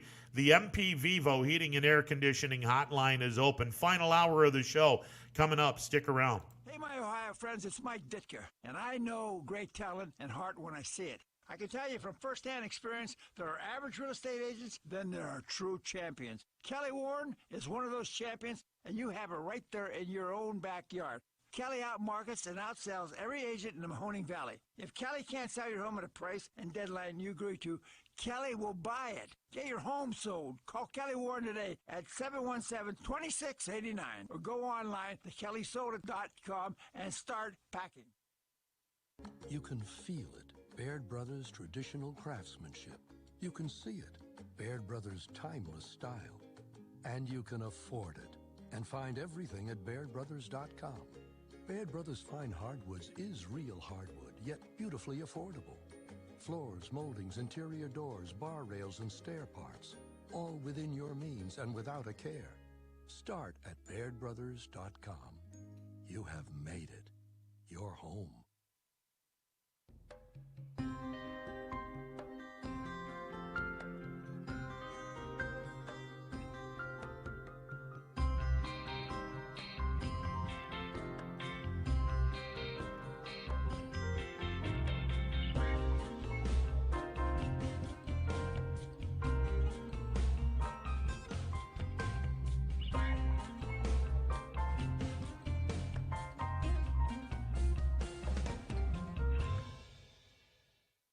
Teams work hard and give it all they've got. Well, so does ours, because 21 Sports and YSN give you extra effort when covering local sports. 21 Sports and YSN, winning coverage of our Valley's teams.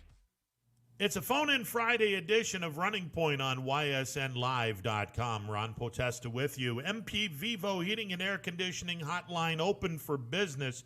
330-886-0813. That's 330-886-0813. 0813. We're down a guy. Anthony Hartwig is out today. He'll be back on Monday. How about Jason Kokrak? Jason Kokrak has birdied 3 of the last 4 holes. He is at 5 under par for the tournament. 4 under as he is waiting to tee off in hole number 8. So, I mean, he still has 2 holes left in the front 9 and the entire back 9. As Kokrak is currently 4 under on the day. He has birdied 3 of the last 4 holes. He is at 5 under par. He's 5 shots off the leaderboard, or off the behind the leaders. There's a trio of golfers that are in the clubhouse at 10 under through 2 rounds. Hogue, Kim, and Gooch are all at 10 under par. And then you have a couple of golfers at 9 under, a quintet of golfers at 8 under, and another quintet of golfers, including my pick for the weekend, Kevin Kistner, who shot a 6 under today and is 7 under for the tournament in a tie for 11th place. Cut line continues. Now it's actually gone up a stroke. It's now, the cut line is now at 3 under.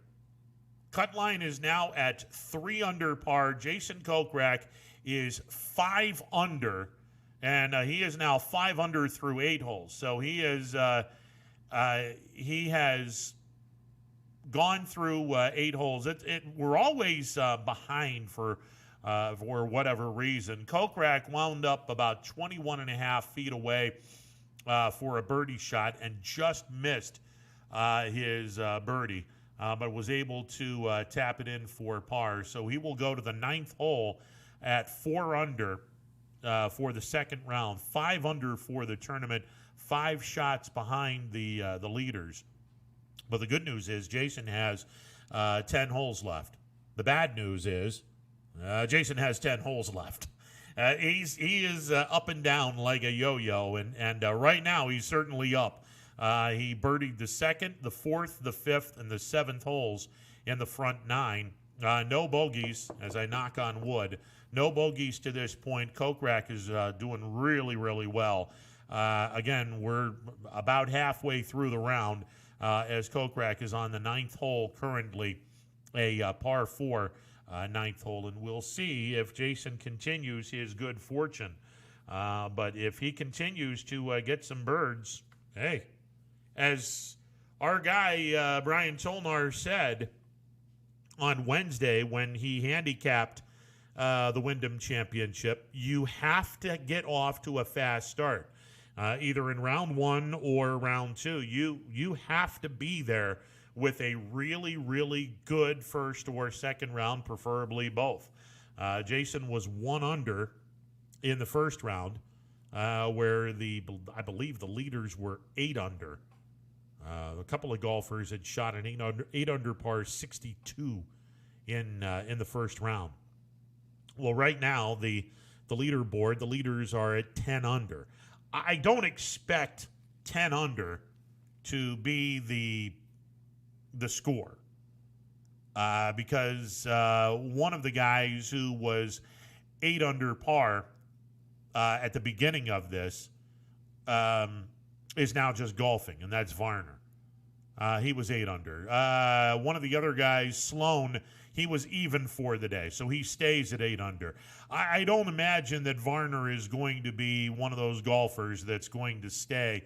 Harold Varner III, I don't imagine he's going to stay even par the rest of the day. He's even through the first hole. He still has the majority of his round yet, 17 out of 18 holes still to be played. So we'll see what happens. I don't imagine 10 under is going to be the top spot after 2 rounds. I got to believe someone's going to be a little bit better than 10 under. But again, if Kokrak can continue to reel off some birdies and stay away from doing some bogeys, he's got a legitimate shot here. He's got a legitimate shot to have himself a round in which he could play himself right back into the contender spot. And again, Jason has never won on the PGA Tour. We'll see. It's been an awful year for Kokrak in terms of his inability to stay above the cut line. He's been cut an awful lot, and again, when you are cut after 2 rounds, for those of you that don't understand the financial situation, if you are cut after 2 rounds, you make no money. Golf is an interesting sport in which you're going to determine how much money you get on tour. If you're cut that weekend, that means that you've ultimately lost money because, well, let's look at this economically. You got to fly to your destination, so you're spending money on a round-trip ticket. You're obviously going to be spending time in a hotel. So you have a hotel reservation for, well, it could be 2 days. You could extend it through the weekend. Ultimately, I'm sure that most golfers are probably saying, hey, I need a hotel room Thursday through Saturday. Thursday, Friday, Saturday. Tournament's over on Sunday. You ixnay out of town on Sunday. Take a late flight out of the city where you're in. Go back home late Sunday night, early Monday morning. Unless, of course, you want to party after winning a tournament on Sunday. Who knows? But if you're not amongst the people that made the cut, you lose money. That's as simple as that. All right, let's get to the phone lines. Rich, you're on the MP Vivo Heating and Air Conditioning Hotline. What's up, my brother? What's happening, young men? Hey, listen, on a serious note, Rich was in an automobile accident yesterday. You all right, man? Well, a little bruise here. No, actually not bruise, just like I got a free spinal adjustment. But let me tell you something. A 2001 Astro van saved my life. It had a full frame around the engine, and I drove the damn thing home.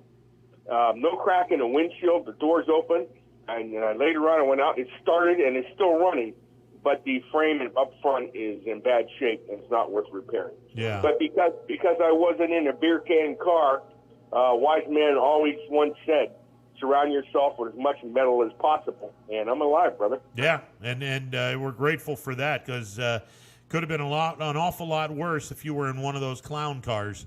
That would have. The two people that collided were in beer can cars, and I'm not sure the outcome, but there was a lot of screaming and moaning. So, but no one died. That's a good thing. Well, fingers crossed, and we'll pray for those that were injured in that wreck, no doubt. All right, what's on your mind? What's on your mind, brother? Well, you know what? I'm blasé about baseball. I listen to the games with Tom Hamilton, but it's like kissing your sister. I never had a sister, but this season just seems so, I don't know, unenthusiastic. We got guys holding out, and we got teams holding, they can't play because of the COVID. And I'm having a hard time. I think I've listened to like 3 Tribe games with Tom Hamilton. He's my favorite. I just lost. I don't know. It's just. Rich, let me ask you something. I mean, obviously the offense has been in the toilet for most of the year. If the Indians are off to a better start, do you have a sunnier disposition when it comes to the Indians?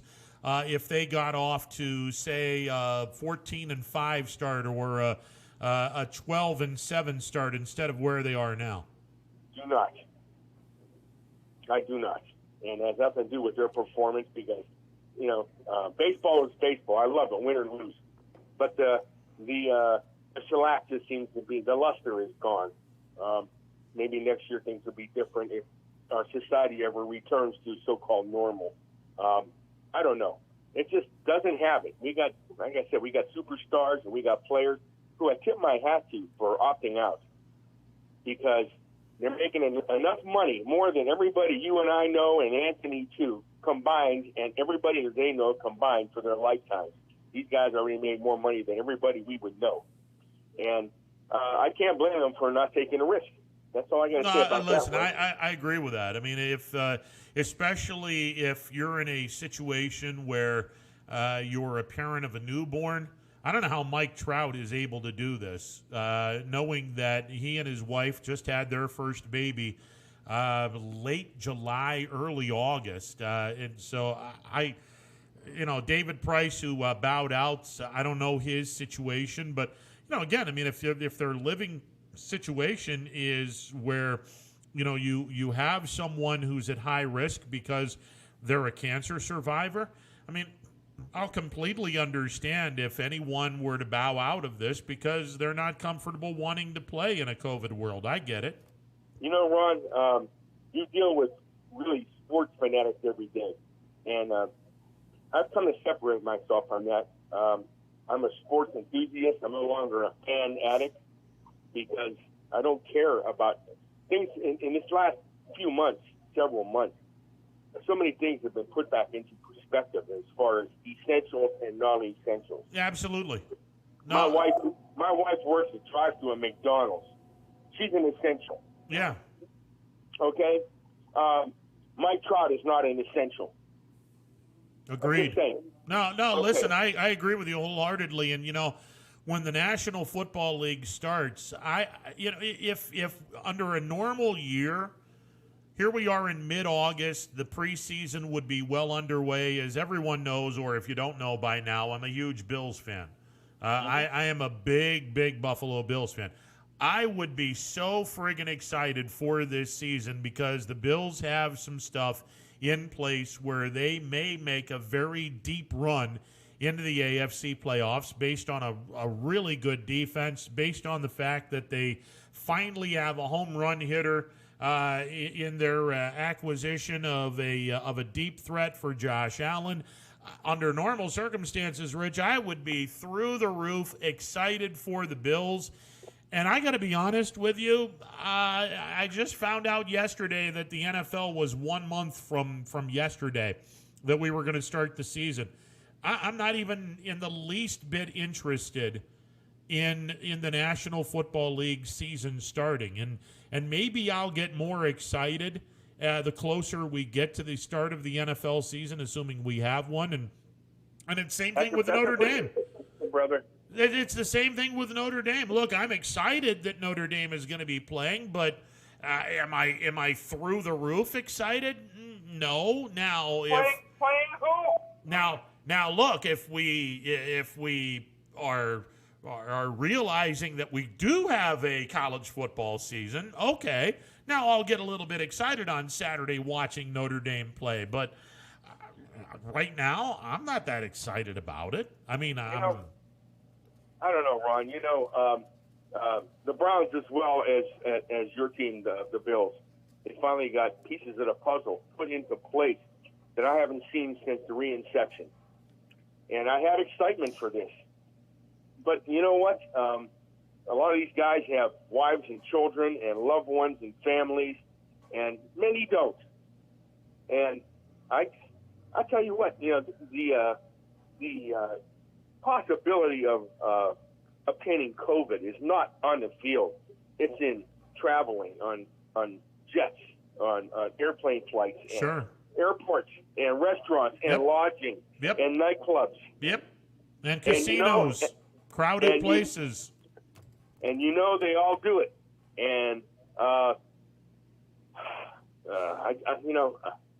lost a luster on that too. Maybe if you could show some enthusiasm. I just don't like the idea of them playing in stadiums that have cardboard pop-ups. Yeah.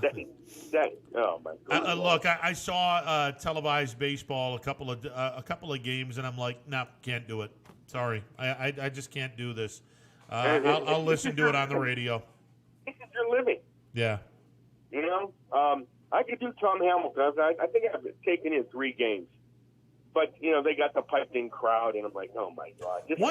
Are you surprised, as I am, that they haven't had John Adams beating his drum? I thought he was supposed to get the only seat in the stadium. Well, he wasn't going to get any seats, but I'm surprised that the Indians don't have a soundtrack of John Adams' drum beat. Yeah, that's pretty much a low-life movement there, brother. He's been a staple for us for, 3 decades, 4 decades? Yeah, something like that. I mean, he's been around for a long time. I know that. Oh boy. Well, okay, Ron. It's Anthony. You still there? Or are you? No, sleeping over there? he's off today. He's off today. Oh, okay. All right. Well, okay. I just wanted to chime in and let you know what's up. And thank you for your prayers. And I'll be in touch with you over the weekend. All right, brother. Hang in there. Yeah, be safe. All right, man. And there goes Rich. Yeah, he was in an automobile accident last night. My advice is it's not going to be today where he's hurting. It's going to be tomorrow. It's always day 2, whether it be the major operation or something that affects your body, how it was scrambled, whether it be a car accident, concussion, or surgery. You're not as much in pain day 1 as you are 2 days out. I remember, good Lord, when was this? A couple of years ago, I had my hernia operation. And the day after, I was like, this is no big deal. I don't know why everyone's, all kinds of people saying this was going to hurt. No big deal. And 2 days after, oh, yeah. That was where I was just like, okay, now I understand why people say this. You know, my mom, she is a open heart surgery survivor. She had double bypass, I want to say 5 or 6 years ago. And the first day after, by all accounts, she said, it was painful, but, nothing out of the unordinary. By the second day, oh, yeah, you feel it. You absolutely feel it. So I'll have to put a call into Rich on Saturday, hoping that he's okay. But, that's tough. Thoughts and prayers to all those involved in that wreck yesterday. The MP Vivo Heating and Air Conditioning hotline is open, 330-886-0813. I got to ask, based on what Rich said, he's not feeling it sports-wise this year. How many of you are in the same boat?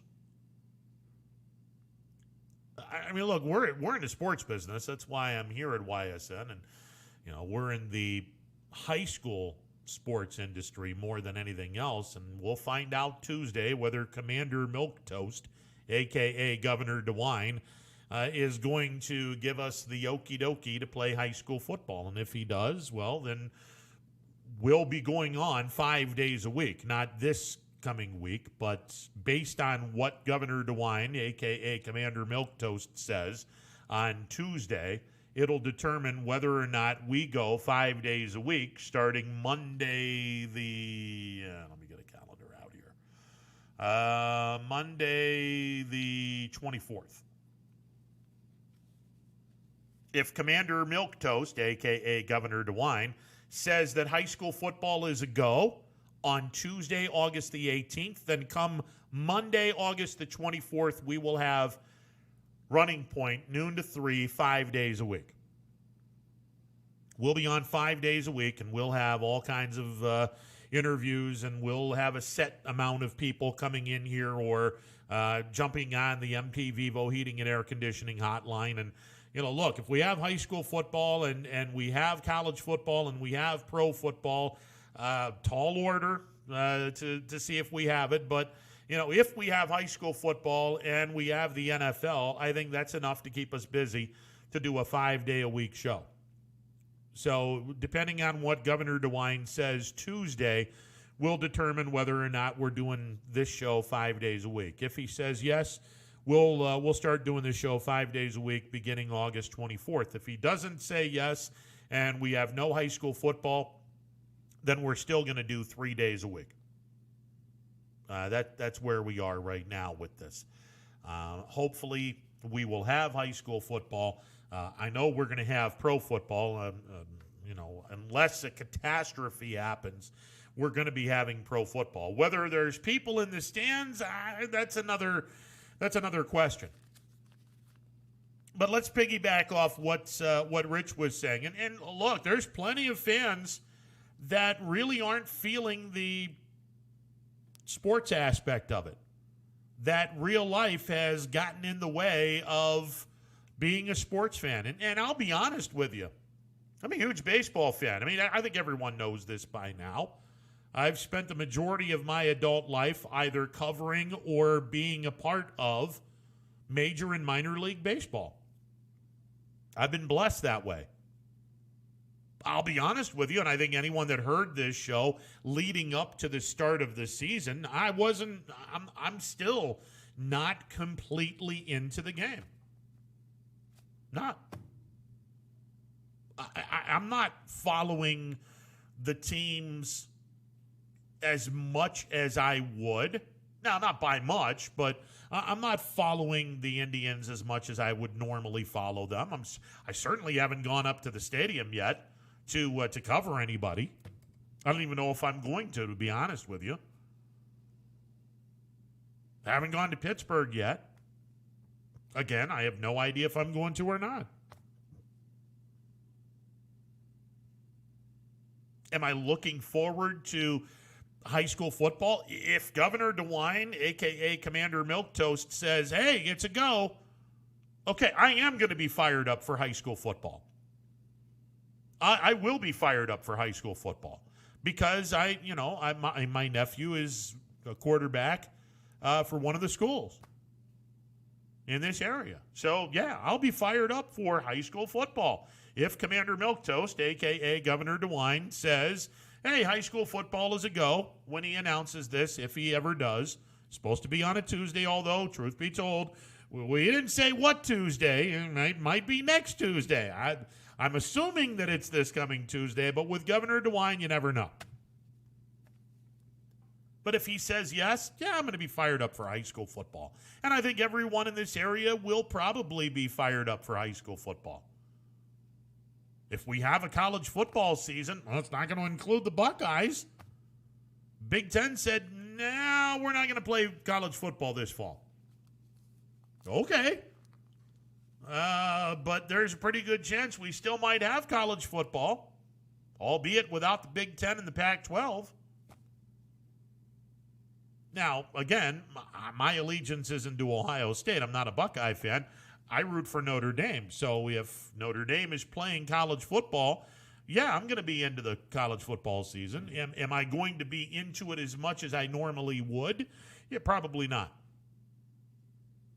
Probably not. Maybe, now, let me say this. Under normal circumstances, I'm doing a lot of things behind the scenes with Youngstown State. Now, YSU's not playing football this year.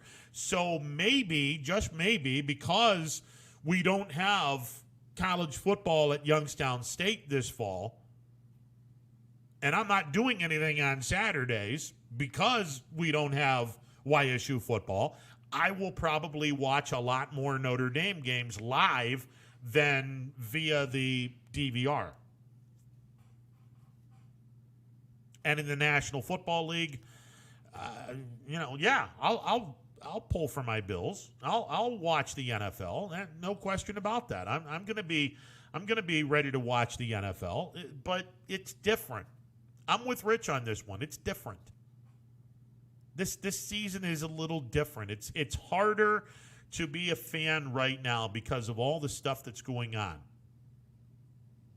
And not to mention the fact, if this weren't enough, we do have a national election coming up where we're either going to reelect President Trump or we're going to bounce him out of office and bring Joe Biden into office, assuming that's the two choices.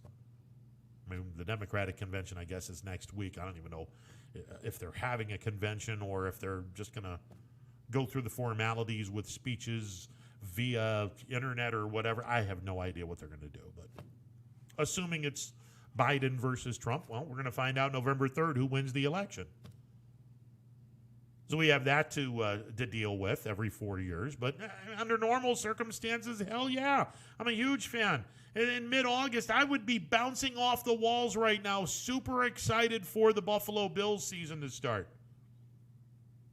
I'd be bouncing off the walls right now, super excited as the Indians and the Twins, and I think those would be the only two teams involved in the race. I'd be super excited. These two teams are going at it, and their noses apart. 1 or 2 games separating these two teams, and it's going to be crazy down the stretch. Oh, I would be enamored by all of this. But here we are. Am I still following sports? Absolutely. Am I following sports as much as I did last year? No. Doesn't mean I'm not a sports fan. It just means there's other stuff going on. So I kind of understand what Rich is saying. I get it. But I'll be honest with you. If come Tuesday, if Commander Milquetoast, a.k.a. Governor DeWine, if he says we're a go for high school football, that's going to be the jolt that I'm going to need, everyone here is going to need, and I'm not going to speak for anybody, but I can pretty much guarantee most of you people are going to need as well. Because if we have high school football, part of me is going to be like, you know what? Everything's back to normal again. Even though it's not, you'll get some sense of normalcy, which would be a big thing. All right, let's take a timeout. MP Vivo Heating and Air Conditioning hotline is open. 330-886-0813. Back in a bit. 21 News.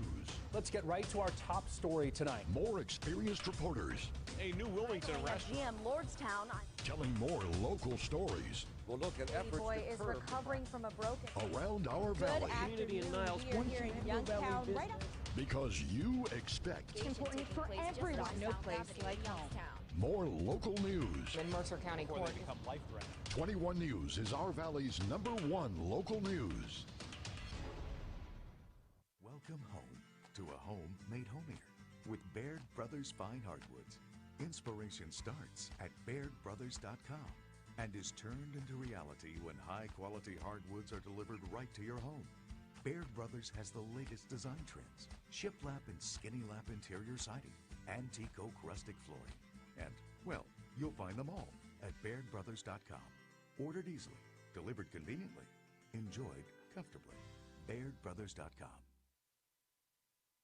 Hello, I'm Greg Burbick with G. Burbick Farms. For the last 100 years, my family has farmed in the Columbiana and Mahoning counties. I began raising cattle in 1996 with the goal of providing a better product for you and your family on the dinner table. Our grass-fed and grain-supplemented Black Angus beef are raised with no hormones, steroids, or antibiotics. We're known for our hometown-friendly service and incredible tasting products. We're locally owned and have customers across the tri-state area. Our products go from our farm to your family. Stop by our farm on New Buffalo Road or visit us on the web at gburbickfarms.com. Don't forget to like us on Facebook. G. Burbick Farms, it just tastes better.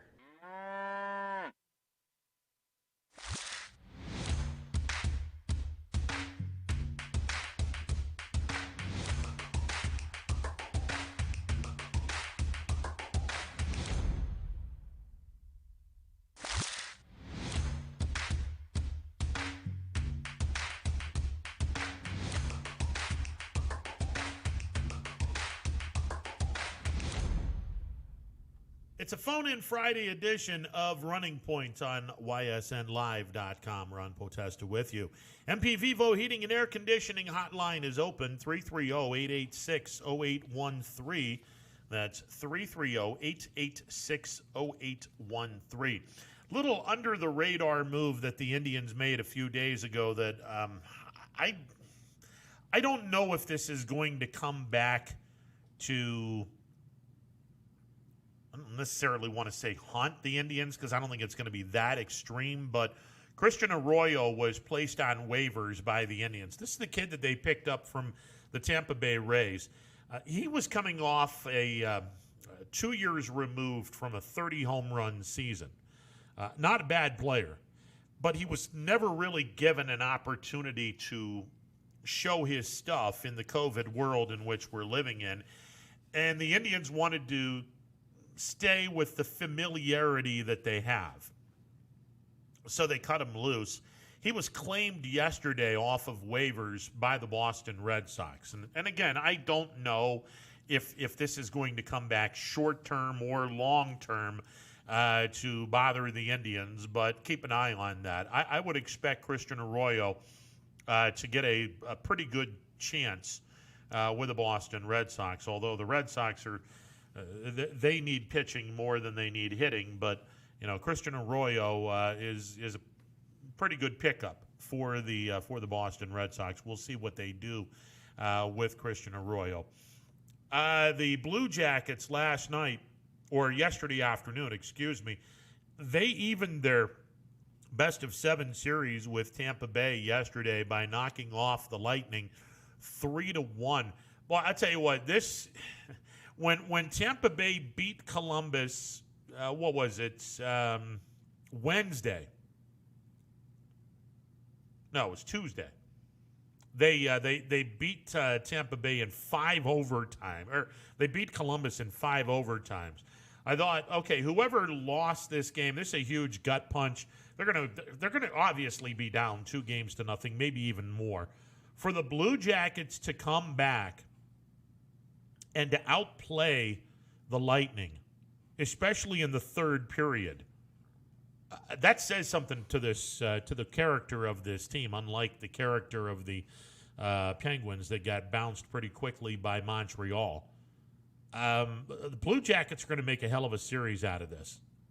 And I know last year everyone was stunned by the fact that Columbus was able to not only beat Tampa Bay, but sweep them in a 1-8 matchup, Columbus being the 8 seed, and you normally don't see an 8 seed upset a 1 seed, let alone dominate them like Columbus did last year. Look, if Korpisalo continues to do what he's doing, and he stopped 36 shots yesterday, if he can continue to be the stellar goalie, Columbus has a really good shot at this. They have a really, really good chance at getting past the Lightning. Keep an eye on this series. Game 3 is set for Saturday as these two teams will continue their series in Toronto in the Eastern Conference bubble.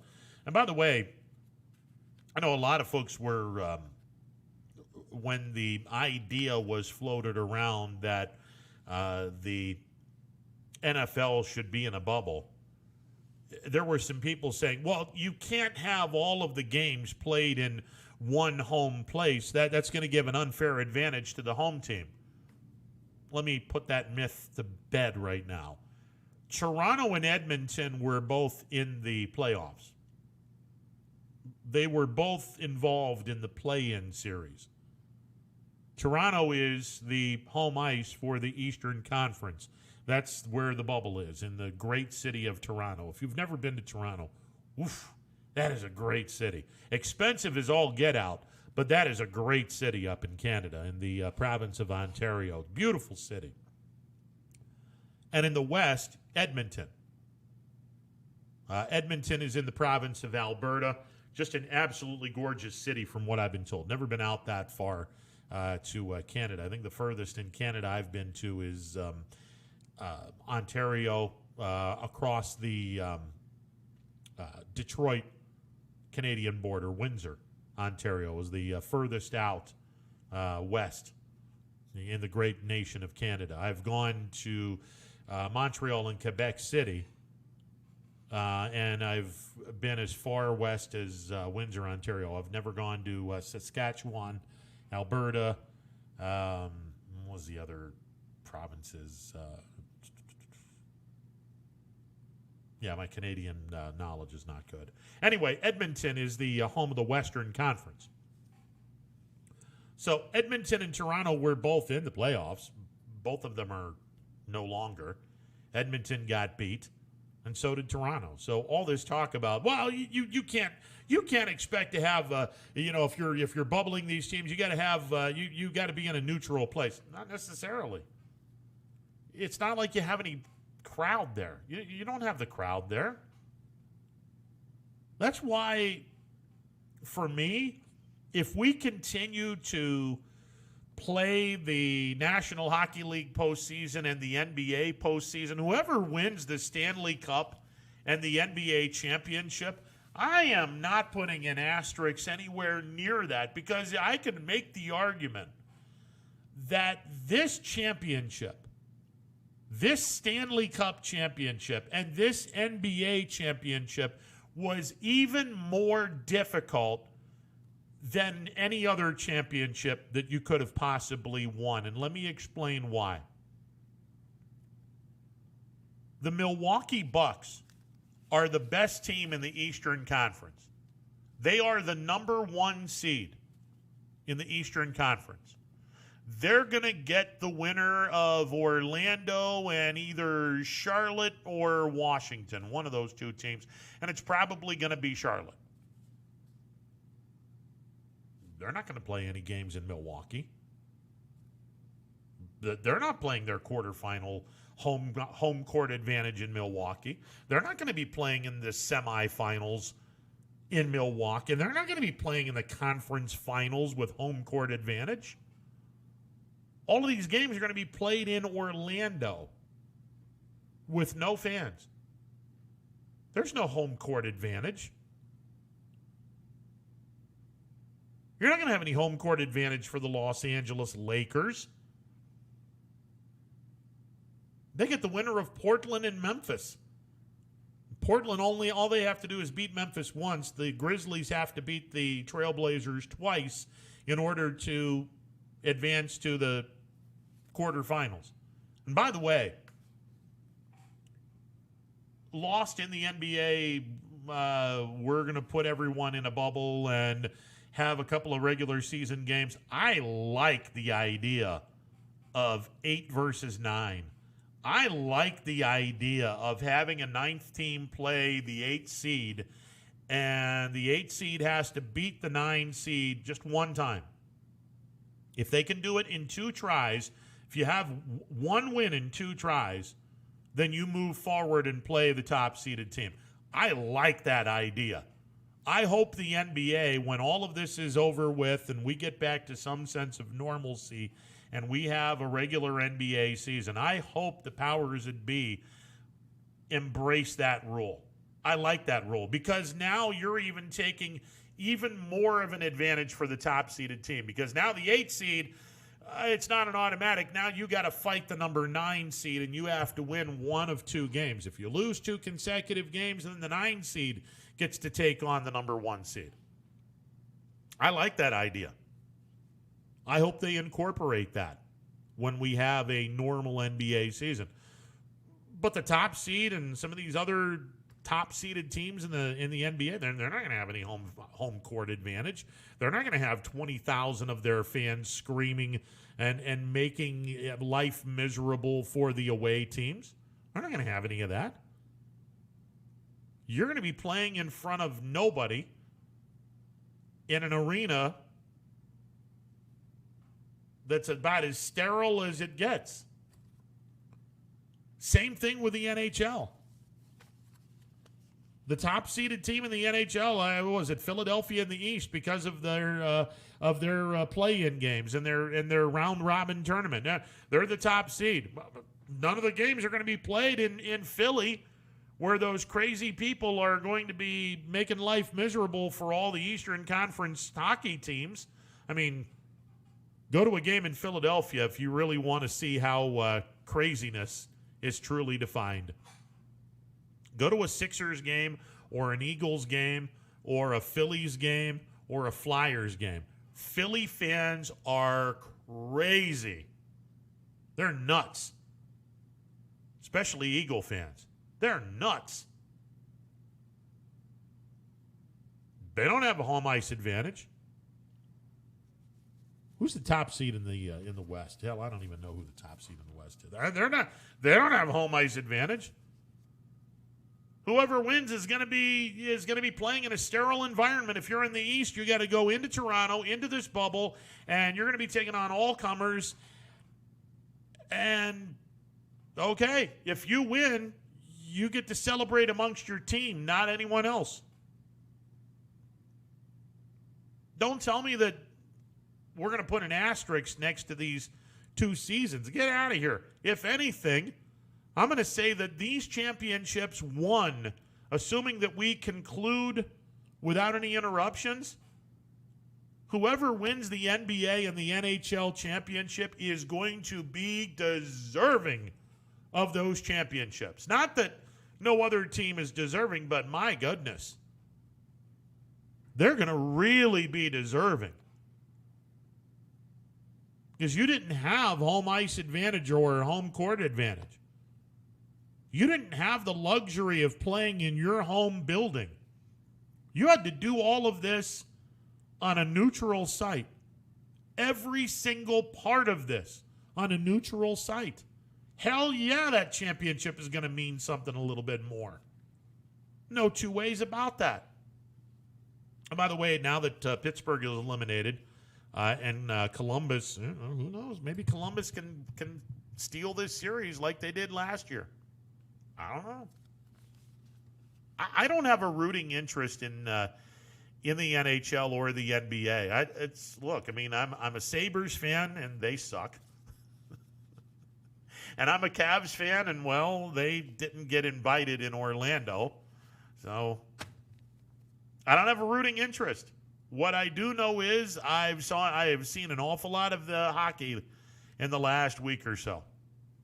I have had a good time watching hockey. It's been an awful lot of fun watching it. All right, 330-886-0813. Take a time out, take your phone calls. It is a phone-in Friday. The MP Vivo Heating and Air Conditioning hotline is open. 330-886-0813. Anthony's out. We'll see him on Monday. By the way, on Monday, we are hoping to get the baseball manager for the YSU baseball program. That would be Dan Bertolini.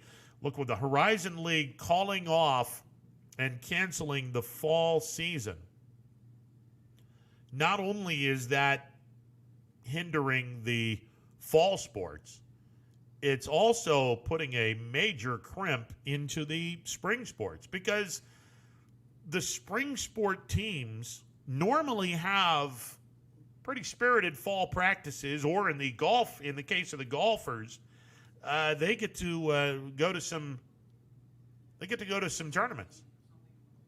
Unfortunately, with the fall sports being canceled, none of that's now available. So from a baseball standpoint, how is this going to affect the YSU baseball program? We'll catch up with Dan Bertolini on Monday to have some answers.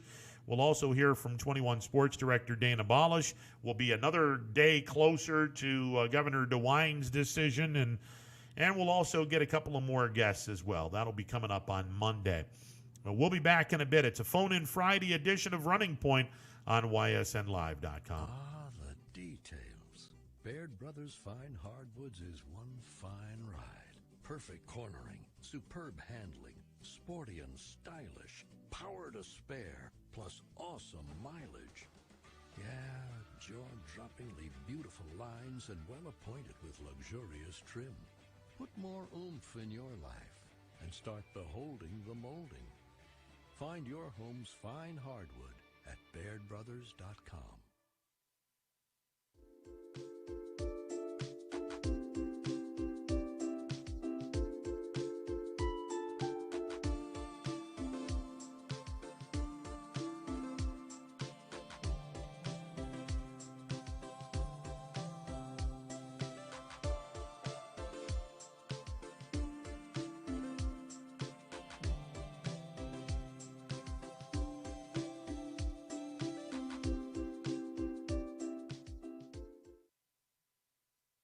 Storm season. I think we're under the gun for some heavy storms over the next couple of hours. And Storm Tracker 21 is ready. This is probably the one we're keeping a closer eye on. On air. And locally, we're going to have a lot of eyes on our area. Online. All right, let's talk high-risk futurecast and the timing of this weather. On social media and on our app. Today in the showers, I'm keeping my eye on in parts of Columbiana County. Stay ready with Storm Tracker 21. The severe weather threat now through around sunset this evening. Hi everyone, this is DJ Yoakley with Your Sports Network. We appreciate your support of YSN and welcome you to the YSN family. Our broadcast streams are brought to you live at no cost to you by sponsors that are local to this community. Without the vision and generosity of our sponsors and partners, we would not be able to bring this game to you today. So please support the great businesses and leaders that are making this game possible. And if you're a business in need of great advertising and sponsorship opportunities, feel free to head over to our site for more information on the right fit for you. We are local, we are loyal, and we are live. We are YSN. It's a phone-in Friday edition of Running Points on YSNLive.com. Ron Potesta with you. The MP Vivo Heating and Air Conditioning hotline is open, 330-886-0813. Speaking of hot, how about Jason Kokrak? Jason has got another birdie. He birdies the 10th hole. He is 5 under for the second round, 6 under for the tournament. He is 4 shots in back of the trio of leaders currently in the Wyndham Championship. And by the way, one of the co-leaders from the first round, Harold Varner III, is having a bit of difficulty early on. He is 1 over through 4 holes. That puts him at 7 under for the tournament. 1 over on the day, 7 under for the tournament. He is 3 shots in back of the leaders. But Jason Kokrak having himself a monster-sized day. Again, we knock on wood as Kokrak is on the 11th hole, and he is currently sitting at a second shot, about $172 from the hole. Kokrak has birdied 5 of the first 10 holes. No bogeys to this point. As we speak, the cut line, as of right now, is currently at 2 under. 2 under is where the cut line is. And right now, Jason Kokrak is sitting at 6 under par after shooting a 5 under through the first 10 holes. And he is on the 11th hole right now. So we'll keep you posted as to what is going on with Jason Kokrak, one of our Valley guys that is right now putting together one hell of a good second round at the Wyndham Championship in Greensboro, North Carolina. And by the way, this is the PGA Tour's final regular season event before the FedEx Cup playoffs. So it would probably behoove Mr. Kokrak to get a really good finish, because right now Jason Kokrak is currently sitting in 99th place in the FedEx Cup standings. And 99th place would put him in the top 125, which you get a victory or a top 5 finish, and you could put yourself in a much, much better standing in the FedEx Cup standings. So we'll see what happens. But Kokrak most definitely needs a solid performance this weekend to move up dramatically in the FedEx Cup playoff standings. Last year, he had finished in the top 30. Nowhere near the top 30 this year. He's currently sitting in 99th place. All right, 330-886-0813. That is the number to call.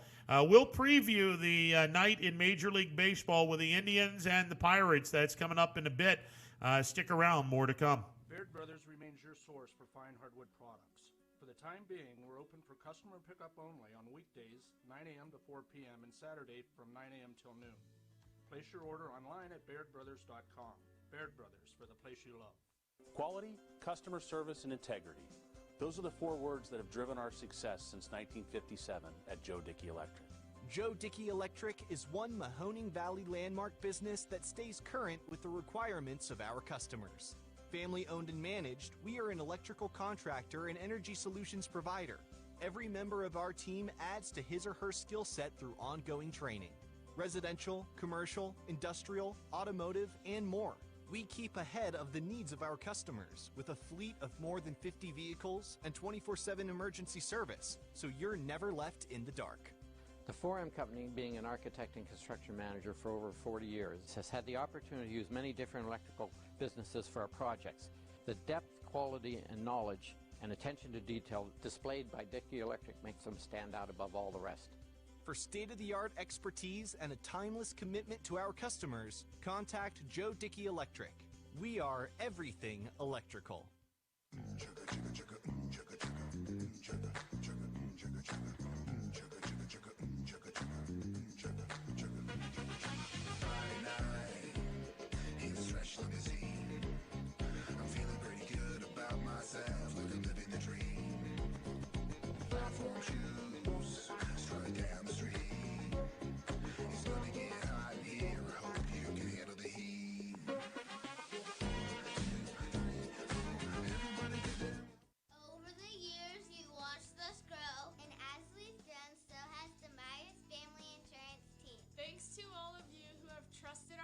families to help you with your Medicare needs. Myers Family Insurance looks forward to helping you now. For years to come, so call our family today and remind them how cute we are.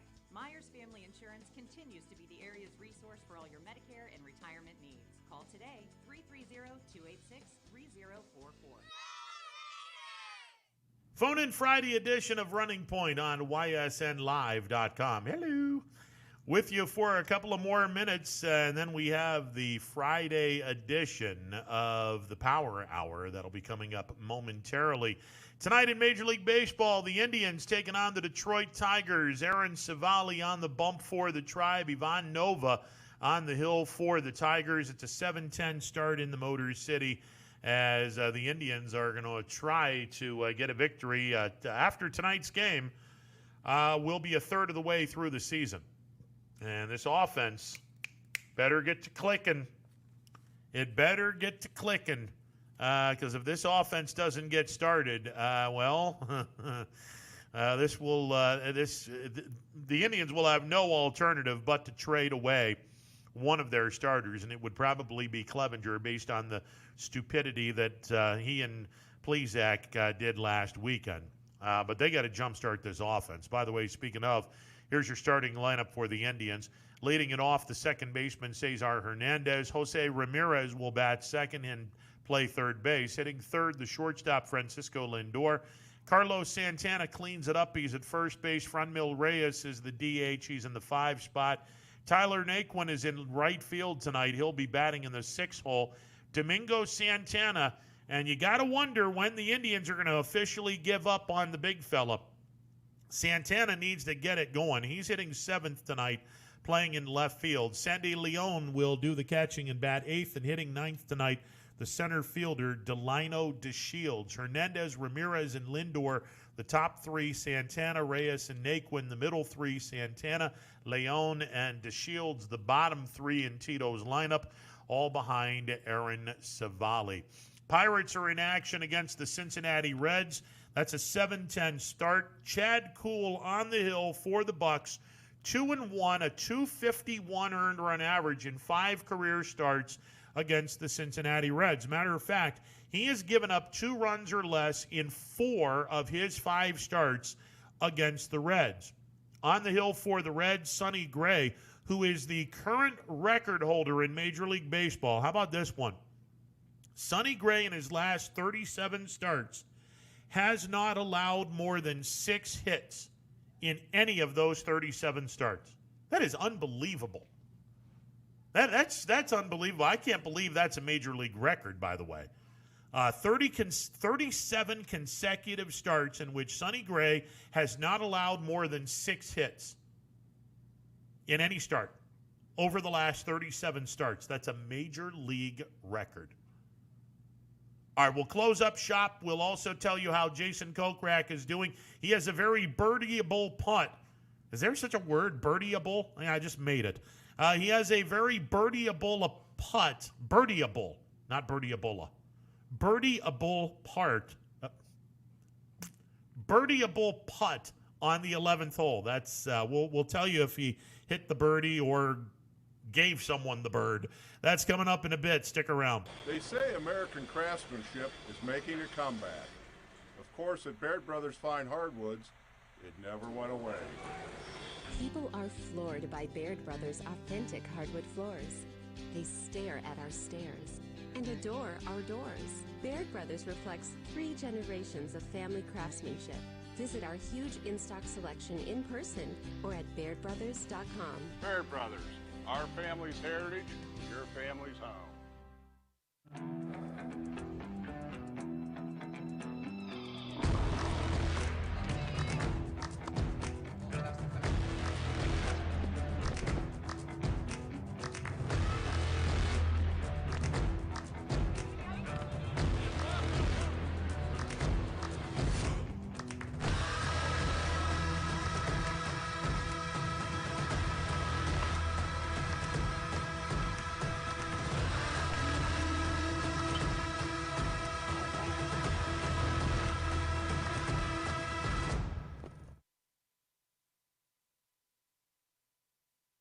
Planning a project around your home or rental property? Trust the electrical service to the local experts with 62 years of serving the Mahoning Valley. Joe Dickey Electric is your local go-to source for responsive, reliable residential electrical work. From everyday maintenance and repairs to new installations, electrical upgrades, and safety inspections, no job is too big or too small. Call Joe Dickey Electric today, 800-549-3976, or visit DickeyElectric.com. That's DickeyElectric.com. Myers Family Insurance knows the importance of a great team. Our team continues to grow to help you with your Medicare and retirement needs. The annual election period is here, so it's all hands on deck to make sure your plans still meet your needs for 2020. Call us today. Hey, my Ohio friends, it's Mike Ditka, and I know great talent and heart when I see it. I can tell you from firsthand experience, there are average real estate agents, then there are true champions. Kelly Warren is one of those champions, and you have her right there in your own backyard. Kelly outmarkets and outsells every agent in the Mahoning Valley. If Kelly can't sell your home at a price and deadline you agree to, Kelly will buy it. Get your home sold. Call Kelly Warren today at 717-2689 or go online to kellysold.com and start packing. You can feel it. Baird Brothers' traditional craftsmanship. You can see it. Baird Brothers' timeless style. And you can afford it. And find everything at BairdBrothers.com. Baird Brothers Fine Hardwoods is real hardwood, yet beautifully affordable. Floors, moldings, interior doors, bar rails, and stair parts. All within your means and without a care. Start at BairdBrothers.com. You have made it. Your home.